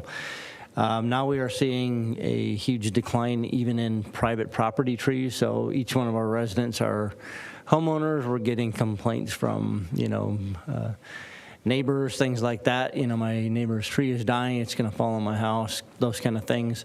And we are having trouble keeping up with inspections, tagging. Our ordinance says that homeowner shall remove upon, the death of that tree. Well, we can't even keep track of our own. That being said, we have also applied for some grant money that we're still waiting to hear on. Some of that requires our own contributions, our in-kind match, to do some of the things that the grants do not allow us to cover, such as restoration, certain other things. So, and then kind of the longer-term maintenance. So that being said, if we get this grant and we don't have the money, we can't fulfill the terms of that grant as well. So those are the big issues that Public Works, our tree inspectors, are seeing throughout the community. We took a pause. We had our council workshop earlier this year to discuss this, to look at over the winter. Part of that tree, the grant application is actually fulfilling, what council directed staff as taking ownership and responsibility for those trees in our boulevards, those properties that we own, control, not the split and kind of inconsistencies that our own ordinance says. So that is part of the grant language that we wrote, so that if we are successful with this grant, that is part of it, is to take ownership and responsibility for those trees. And part of this money that was budgeted would be to help fulfill that, any responsibilities under the grant money. So, thank you, that was helpful. I just want to drill down even further. This money that we're allocating in this budget, we're going to be removing ash trees that are infected with this, or ones that aren't. I want to know physically what work is being done. Great question. Mayor, members of the council, as far as the proposal for the city money, we would always envision, obviously that removal to get rid of that immediate hazard, the dead tree. But at the same time, these grants require that trees also be replaced. So it goes above and beyond that, the trees that we not only take down, we also replace. So at the tune of, approximately $1,000 each to remove a tree, another $200 to $300 to replace a tree, plus restoration, which none of the grants cover. We start getting up into that neighborhood of, up to $1,500 per tree, times 2,000. So we're looking at a big price tag over a short period of time. The estimation of our city forest or our city parks department, who are, certified tree inspectors that are out there monitoring the issue, Ms. Crawford said, 7-8 years. We're going to be at the tail end of that. We're going to be taking a lot of dead trees down. We're behind the 8 ball right now. There's more than what we can keep up with. City staff tried to, our parks and public works staff tried to keep up, removing as we could our own trees. Current ordinance says certain boulevard trees are split between the city and the homeowner. So again, a huge cost and burden on our residents in that respect. So. So ultimately it would be the removal of the stump, replacement, reforestation of our boulevards, restoration of the area that we take the tree out, removal, disposal of that wood. Can't just be brought anywhere, it's got to be disposed of properly, chipped up, and not to further progress that infestation of EAB. So. Covers the whole gamut. So the end game in this infestation is all ash trees in the city are eventually going to go, and that's true of every city, right? So it's just a matter of when do we start, which we haven't really. We've just kind of treated and sort of picked at the edges so far. This budget proposal is the first step forward in saying we're actually going to start on that multi-year process of correcting this issue, at least with the trees that the city of White Bear Lake is responsible for. True statement? Correct. Okay. So then for the council, then it just becomes a question of when do we want to do that. I think this I would hope is likely ripe for maybe some state funding, because this is a big expensive issue, and the city of White Bear Lake isn't unique to it, and there's lots and lots of private property owners that are going to incur a large cost. So my thought would be, as much as I appreciate Councilmember Walsh's effort to curtail the budget, maybe we don't spend the full amount this year, because it is a high tax levy increase. But I think spending some money and beginning this process is probably important, because the writing's on the wall. The infestation is here, and eventually these trees got to go. I'd rather I'd rather be proactive, and I'll defer to the city engineer on whether we're at that critical mass yet. I don't want to see limbs falling on roads or trees falling down, because that's just a whole other problem in and of itself. So let's get them when we know that they're infested but structurally still intact enough that they're not a public safety issue. So on that note, can you opine a little bit on, as this infestation takes over on a tree, I assume at some point it does become a public safety issue in terms of the level of degradation of the tree. Is that correct? Mayor, members of the council, that is correct. So one thing to note is with ash trees is they tend to, especially with the EAB, die extremely quickly. The emerald ash borer, as you might be aware, eat the, kind of the inner layers of the tree, and really, I hate to say overnight, but very quickly kill that tree. And ash trees are very susceptible to limbs becoming very brittle and falling in a very short period of time. Unlike maybe an oak or maple where, even in my own yard, I have, some dead oak trees, and it's been 10 years and I haven't lost a branch. Ash trees tend to get brittle very quickly, and within several years, branches start falling, and those are the complaints that we get from, adjacent property owners. Again, our ordinances are somewhat ambiguous and hard to understand for residents that they are. So we get a lot of calls from residents about boulevard trees, and it's tough to say, well, we're going to leave the boulevard tree for now, but you have to take the dead ash tree in your yard because ordinance says you have to take your ash tree down upon notification. So some of those kind of things that staff has been difficult communicating to residents. And then just the fact that we are actually kind of behind the 8 ball on this one. We are probably a couple of years behind where we really should have started, kind of mass taking trees down. We really tried to keep up, as directed by council, and trying to be a little bit conservative to keep up with the staff that we have, and treating and things like that. I think we're at a point now where, we're probably a couple, 2-3 years into, kind of mass die-off. That's helpful. All right, Councilmember Edberg. Thank you, Mr. Cowpey. How many, so of the proposed budget levy portion, how many of those dollars would be necessary, would we have to come up with if we zeroed this out and then subsequently got the grant, state grant? What's the match component of the 150? And what portion of the funding is necessary for the renewed 2-year treatment? Because we've been treating some trees, the specimen trees, to protect them. That seems to be an effective measure. At least I'm still hearing that that's effective, but it has to be renewed every 2 years. What portion of the levy amount would be required to maintain levels of vaccination, if you will? Mayor, members of the council, so to date, over the last about 5 years, we've been spending between $25,000 and $30,000 to treat the trees.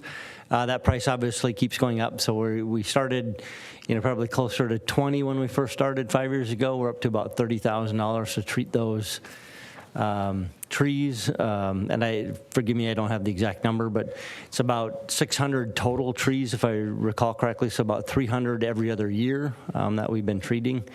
Again, like you said, it's an alternating cycle, so every other year we keep treating roughly 300 trees. So of that said, if we continue treating just to kind of help prolong the kind of that process. The additional money that we put towards it was to help if we get this grant money. So the 2 grants that we applied for were $500,000 each. We heard one for sure that we are not getting. We're still waiting to hear on the second grant. So again, that's roughly $500,000. Of the kind of total estimated, we're looking at about a $3 million removal and replacement program. That being said, roughly about $2 million of it is the removal cost, and roughly $1 million would be kind of the replacement, restoration, that component. Until we get actual bids, those are our best guess, working with local tree contractors, landscapers, stump grinders, people like that, to get cost as close as we could to submit for these grants. What else can I tell you? What's the match amount on the 500,000?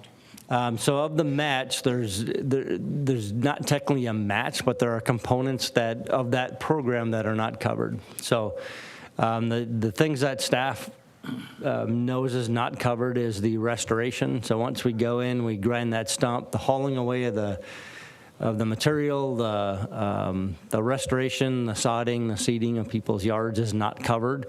Likewise, in talking with contractors, the most efficient way to do this is to come in and do, a mass, block by block.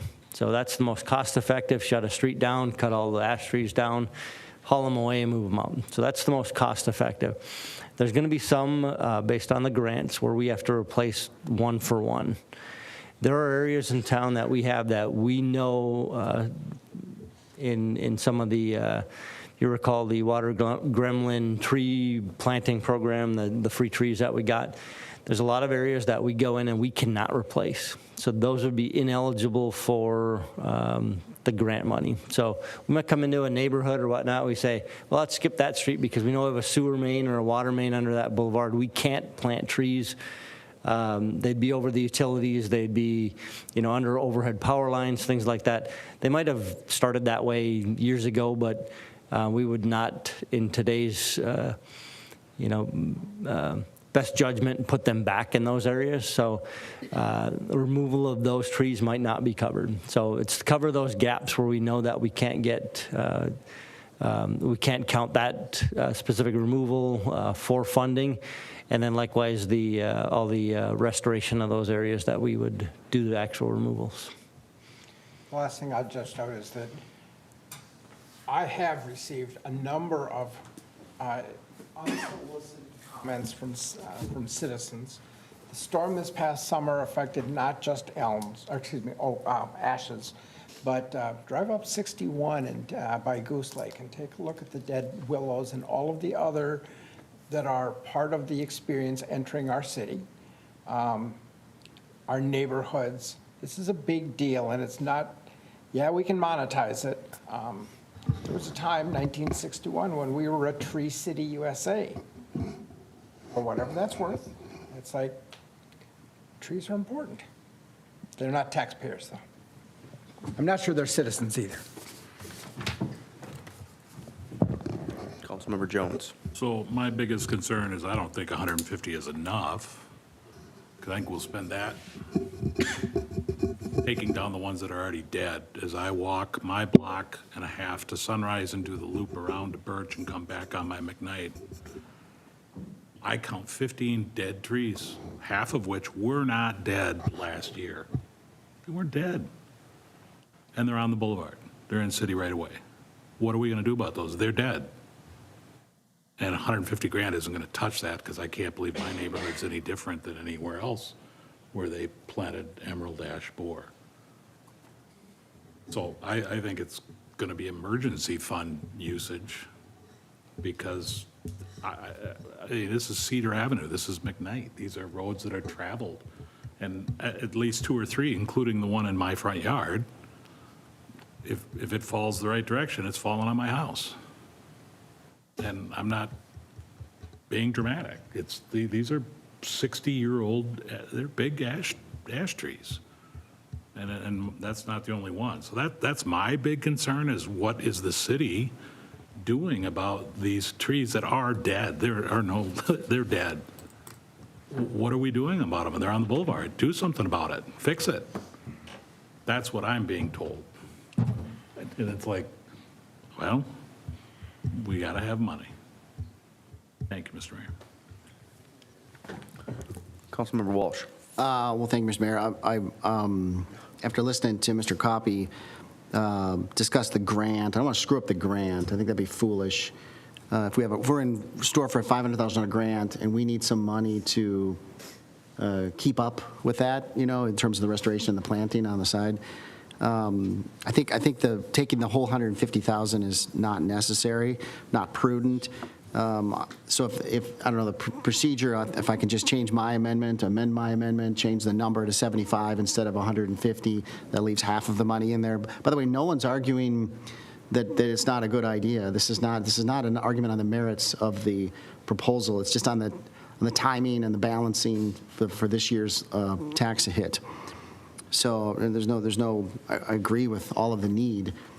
So I don't know if the seconder needs to agree, but I'd go from 150 to 75,000 this year, and then we'll just kick into it as we go. I'll defer to our city attorney on how best to handle this. If you can just withdraw your amendment and bring another one, what would you suggest? Yeah, as long as the council is okay with understanding it's 75, not 150. Procedurally, it's better to have a separate amendment to amend the number, but it's council's choice on how formal you want to be. I like formalities, so. So there should be a motion to amend then. The amendment? Yes. Okay. Is there a motion to amend the amendment? I'll move to amend my amendment to 75,000 instead of the whole 150,000. Do I have a second on that? Second. Any further discussion? Go ahead, Councilmember Hughes, just as to the amending the amendment, go ahead. Oh, then. If it's on the main part of it, then maybe you want to hold tight for 1 second. All right, so I have a motion to amend the amendment to rather than strike it, to rather cut it in half to $75,000. All those in favor say aye. Aye. Any opposed? No. No. Okay, so the amendment to the amendment fails. We have a motion to strike the full amount. Still before us, Councilmember Hughes. Thank you, Mr. Mayor. So, Mr. Coffey, the money's spent when a tree needs to be cut down, right? Correct. So if there's no tree being cut down, then no money's being spent,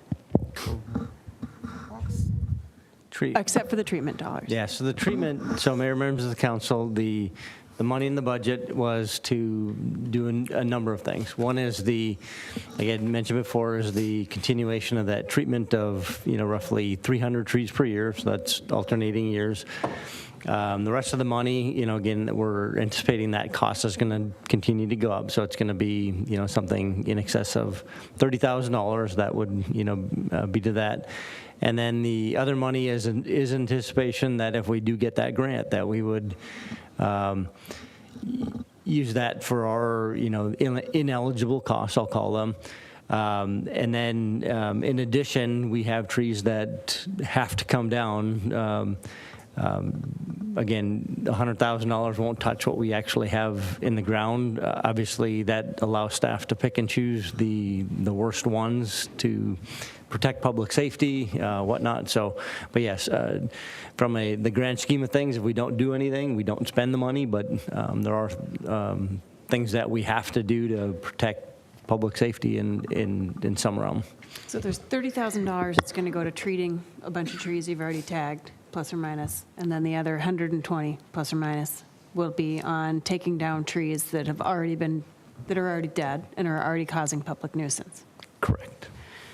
So my problem with supporting your amendment, Mr. Walsh, is that I think it's the taxpayer's responsibility to take care of the trees that reside within the city, especially those that are on the public boulevard. And I think that we are all on the hook for maintaining not only that safety, but getting rid of the dead ones. If this were a tree planting provision, I would think differently about it. But because this is about taking out dead trees that we really can't do anything about, it's not like we put it off, the tree isn't going to, it's not like we can't push the dead tree off a year. Like if I could say to all the trees, if you could just delay dying for a year so I can pay for it next year, I'll even double down, but you can't do that. So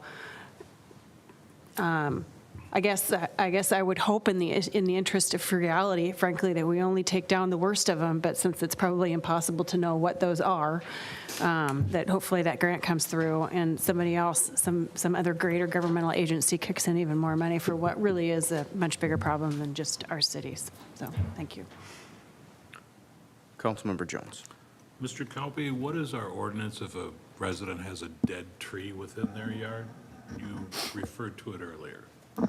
So the requirement for a resident, so if we have code enforcement go in and tag a tree, or our public works tag a tree due to dead, diseased, or dying is what the ordinance states. They have, and I'm going to mess up the time frame, but like 30 days upon notice that they would have to remove that tree. So my question to city council is that we don't have to play by those same rules? Not an easy answer. So, The merits again. Huh? You're arguing the merits again. Nobody disagrees on the merits. Right. Just the timing. just the timing. There is no timing. We got 5 dead trees on my block alone. I want them down. That's our ordinance. Tag them. And that's $2,000 a tree. So there goes your budget. What are you gonna do? Cut it for this year to save money later when the tree service to remove it goes up next year?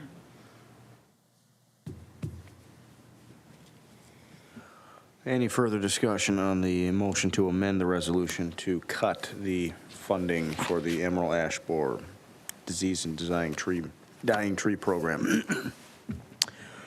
Seeing none, all those in favor of cutting that funding, say aye. Aye. Any opposed? Nay. All right, the amendment fails for lack of a affirmative vote in the majority. We're back before us with the budget as amended, striking the communications position. What would we like to do, council? Mr. Mayor? Councilmember Jones. So just one more thing to add to the whole budget. And I get that the communications person is dead.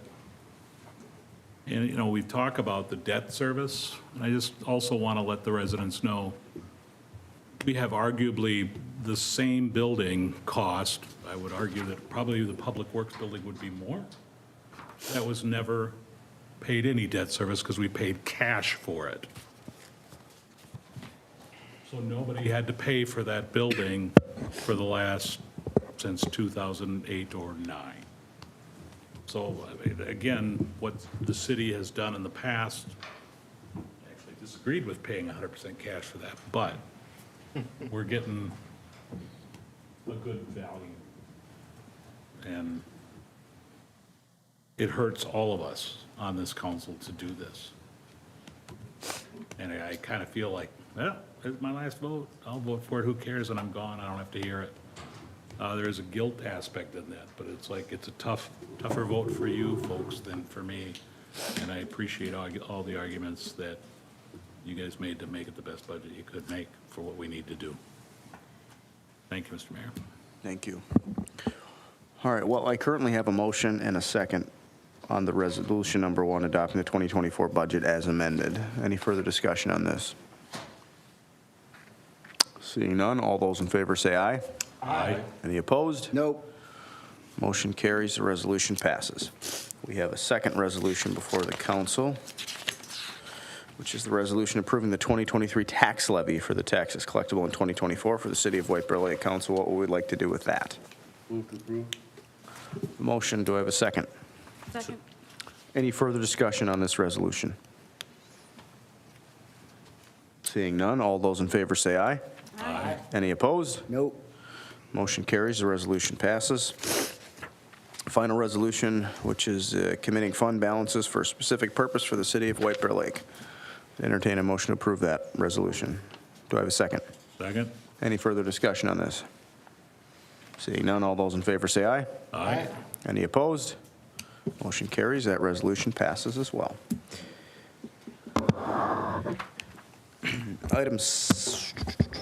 Where are we?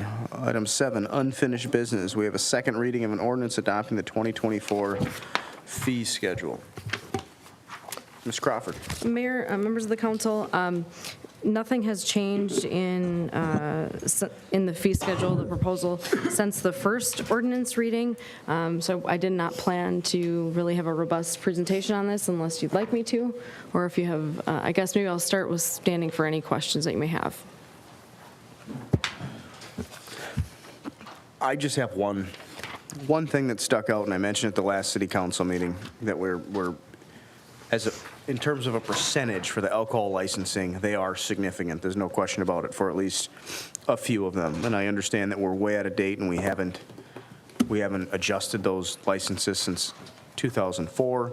But I also think that's sort of a shame on the council and shame on the city. So I would propose reducing that to whatever the council thinks is fair. And by all means, step it up quickly over the course of 1 or 2 years to get it to what brings us into parity with other cities. But going from 100 to 500, 250 to 500, those just seem like really big jumps in 1 year. And even if it's just symbolic, I think that would be something that the council should consider. To clarify, you're speaking about the background check? I'm talking about, yes, the ones that make the significant jump. Okay. So, yes, thank you for clarifying. So the license, for example, going from 175 to 200, that's a reasonable increase. So specifically, the background check going from 100 to 500, and the on-sale license check going from 250 to 500. And maybe those were the only two that were significant jumps. If I can, the reason that those are jumping from what they are to 500 is that is in line with what we do, what it takes, one, to run the background check, and two, they're aligned with what we charge other licenses for background checks. So, thank you. Yeah, no, and that's fair. And I think city staff is exactly right in bringing this up to parity and bringing it into what is actually our cost. I just don't like the idea of jumping so much in one single year. I predict I wouldn't get a lot of flack on this, and for those running a business, to go from 100 to 500, it's sort of well, that's annoying, but maybe it's only symbolic, but that's what I'd like to see. Well, Mr. Mayor,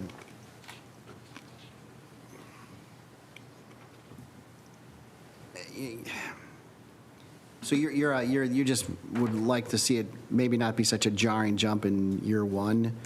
So you'd be more comfortable going from 100 to say 300, and then maybe next year we bump it to 500 to get it to where the cost is? Is that what you're thinking? Call it whatever you want. It's just that is a bit of a sticker shock. It just is. We just don't do that. And I think the city staff is appropriate in saying, hey, upon further review, we haven't touched this in 2 decades. That's fair, but as a council, I think we also have a responsibility to say, okay, shame on us, and by us, I'm going to say I wasn't on the council at the time, but I'll at least take some of the heat for it and say let's tier that up over the course of a couple of years. Again, I don't think this is going to move the needle on anybody's coffers, but that's a big jump. Just to say we didn't do anything for 20 years, now we're going to right the ship in one fell swoop. Well, I'm happy to make that amendment. So to amend alcohol licenses on and off sale malt liquor, app and background from 500 back to 300, and the on sale wine license app and background from 500 to 400. Point of order, Mr. Mayor. Do we not need a main motion before we have an amendment?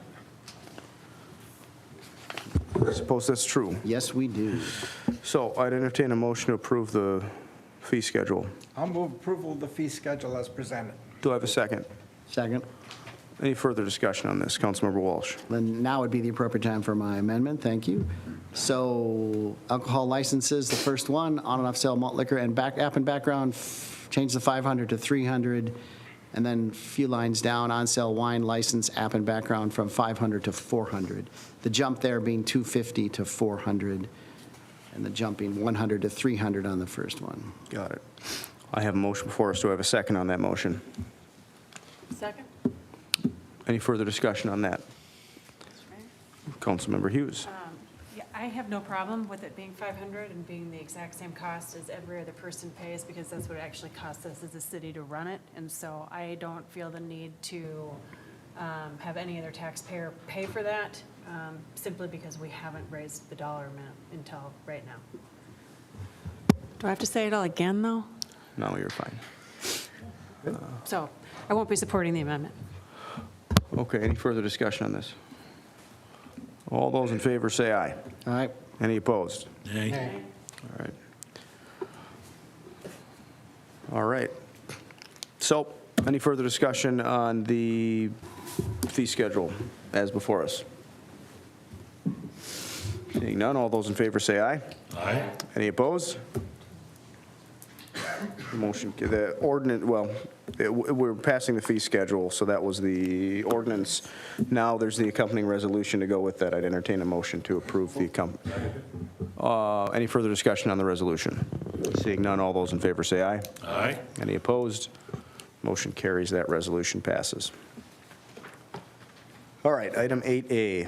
We have Cherry Court Edition Lot Split, 1788 Cherry Court. Mr. Lindahl, whenever you're ready. Mayor, members of the council, the application before us tonight is from Richard Paulson, who is the owner of the lots in this subdivision. In this case, the request is for a subdivision, specifically to split a lot with an existing subdivision. The Cherry Court Edition was originally platted back in 2000, and from the map, the lot in question here that we'll be talking about here, Lot 11, is located in that Cherry Court subdivision that is located south of Cedar Avenue, north of County Road E, and just to the east of Linden Avenue. Just off of the screen to the west is Highway 61, if that gives you a little bit more context. So, and highlighted there again is Lot 11, which was originally planned back in 2000 to contain a single-family lot and the stormwater pond associated with this particular development, but serving the broader community. So, an original part of that approval required the applicant to form an HOA to maintain that pond. The HOA, or homeowners association, was going to be made up basically of the 11 lots in that subdivision. The lot split in this case is necessary to separate the pond from the single-family lot. The result would be that the applicant, or developer in this case, would retain the portion of the lot that's for a single-family home and be able to market that for a home. But the portion of the lot that contains the stormwater pond would be dedicated, would be split off and then dedicated to the city. The city then would own and maintain that pond. And the reason for the change here is really current staff, both community development and engineering, wouldn't have proceeded to place a stormwater pond, which has a broader public purpose, on one individual homeowner's property, and then ask a homeowners association to maintain that public infrastructure. So in this case, staff is recommending approval. Just to give you a little bit more context, the black outline shows the outline of the original Cherry Court Edition. And Lot 11, which is addressed currently as 1788 Cherry Court, is shown in the lower left-hand corner in this case. And you can actually see on this aerial where the pond kind of exists now in the kind of upper left-hand corner of that highlighted Lot 11. So included in your packet is a copy of the proposed split in this case. It leaves parcel A as the remainder parcel for a future single-family home, and then creates parcel B that would be split off as a separate parcel and then dedicated to the city to contain that stormwater pond that the city then would own and maintain. As part of the design here, we actually did adjust the property line between parcels A and B to add an additional 5 feet to parcel A, just to make that lot meet the minimum lot sizes in width and size. So in this case, because we were able to create a lot that meets all the minimum standards and still split off the stormwater pond, that's why we can do this simpler subdivision before you tonight. If it meets all the standards and we're just creating something less than 3 lots, then the council can take action on this directly. And so with that, staff's recommending approval, and we stand for questions. Council, any questions for Mr. Lindahl? If not, I'd entertain a motion to approve the resolution granting. Do I have a second to that? Second. Any further discussion? Seeing none, all those in favor say aye. Aye. Any opposed? Motion carries. Resolution passes. Item 8B, the 2024 Class and Comp Plan. Mr. Juba, whenever you're ready. Good evening, Mayor and council members. Thank you. In September of 2022, if you'll recall, the City Council accepted a classification and compensation study by McGrath Human Resources. That was then implemented in 2022 and 2023 and really changed the structure of all the city's compensation overall. So with that implementation taking place in 2022 and 2023, 2024 will be really the first regular year under that new plan that was approved. And part of that is to approve a COLA adjustment, and then also non-bargaining staff would then get step increases on the employment of their, or on the anniversary of their employment date. The COLA adjustment would take place, cost of living adjustment, on January 1st of each year. So as we enter that regular process now, City Council will be considering that the amount of that COLA adjustment and then any suggested changes in the classification plan. And that'll be done annually as it was done before this change in the classification and compensation plan. I would note that the union positions are compensated based on their contracts that are also approved by council. However, we do account for those union positions within the classification plan itself. So you'll see tonight the attached sheet that you have that has that job classification on it. The union positions are shown in red and underlined because the last version of that was approved by council was approved prior to the implementation of the classification and compensation negotiations and then settlements with those unions. So that's all been taken care of once now since the classification compensation, and that's reflected in what you have tonight. So tonight's recommendation for that plan is a 3% cost of living adjustment. And I'll note that all 2024 union contracts were previously settled at that 3%. So this is equal across the board. And then there's two recommendations and changes in classification. One is to move the lead mechanic from a grade D to a grade E. And that's already reflected in their compensation and in their union contract. Again, we're just bringing that in to update the plan. That's comparable because that position's responsibility is similar to the working foreman positions within that union contract, and then also now within the classification plan. The other adjustment to the classification plan that we're recommending is to move the assistant fire chiefs from a grade H to a grade I, which will better align with their level of responsibility, the external job market, and then we'll also relieve some internal wage compression with that position. So with that, those are the recommended changes in the attached resolution, and staff recommends approval. Thank you, Mr. Juba. Council, do we have any questions? Seeing none, I would entertain the motion to approve the resolution approving the 2024 Class and Comp Plan. Do I have a second? All those in favor say aye. Aye. Any opposed? Resolution carries. Motion carries, resolution passes. Item 9, discussion, nothing scheduled. Item 10, communications from the city manager, Ms. Crawford. Just one quickly, Santa has come to town, as you can see on the slide here, so thought I'd share that with everyone. The next regular city council meeting is January 9th, 2024. We will swear in one new city council member and two who were reelected and celebrate Mr. Jones. So that's all I have. Happy holidays. It's been a busy year. Thank everybody. Thank the council for all your hard work. Thanks. Thank you. And with that, I would entertain a motion to adjourn. Do I have a second? All those in favor say aye. Aye. We're adjourned.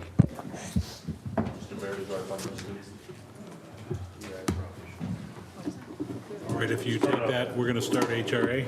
Bill, Oh. just like. Thank you, Mr. Mayor. All right, at 9.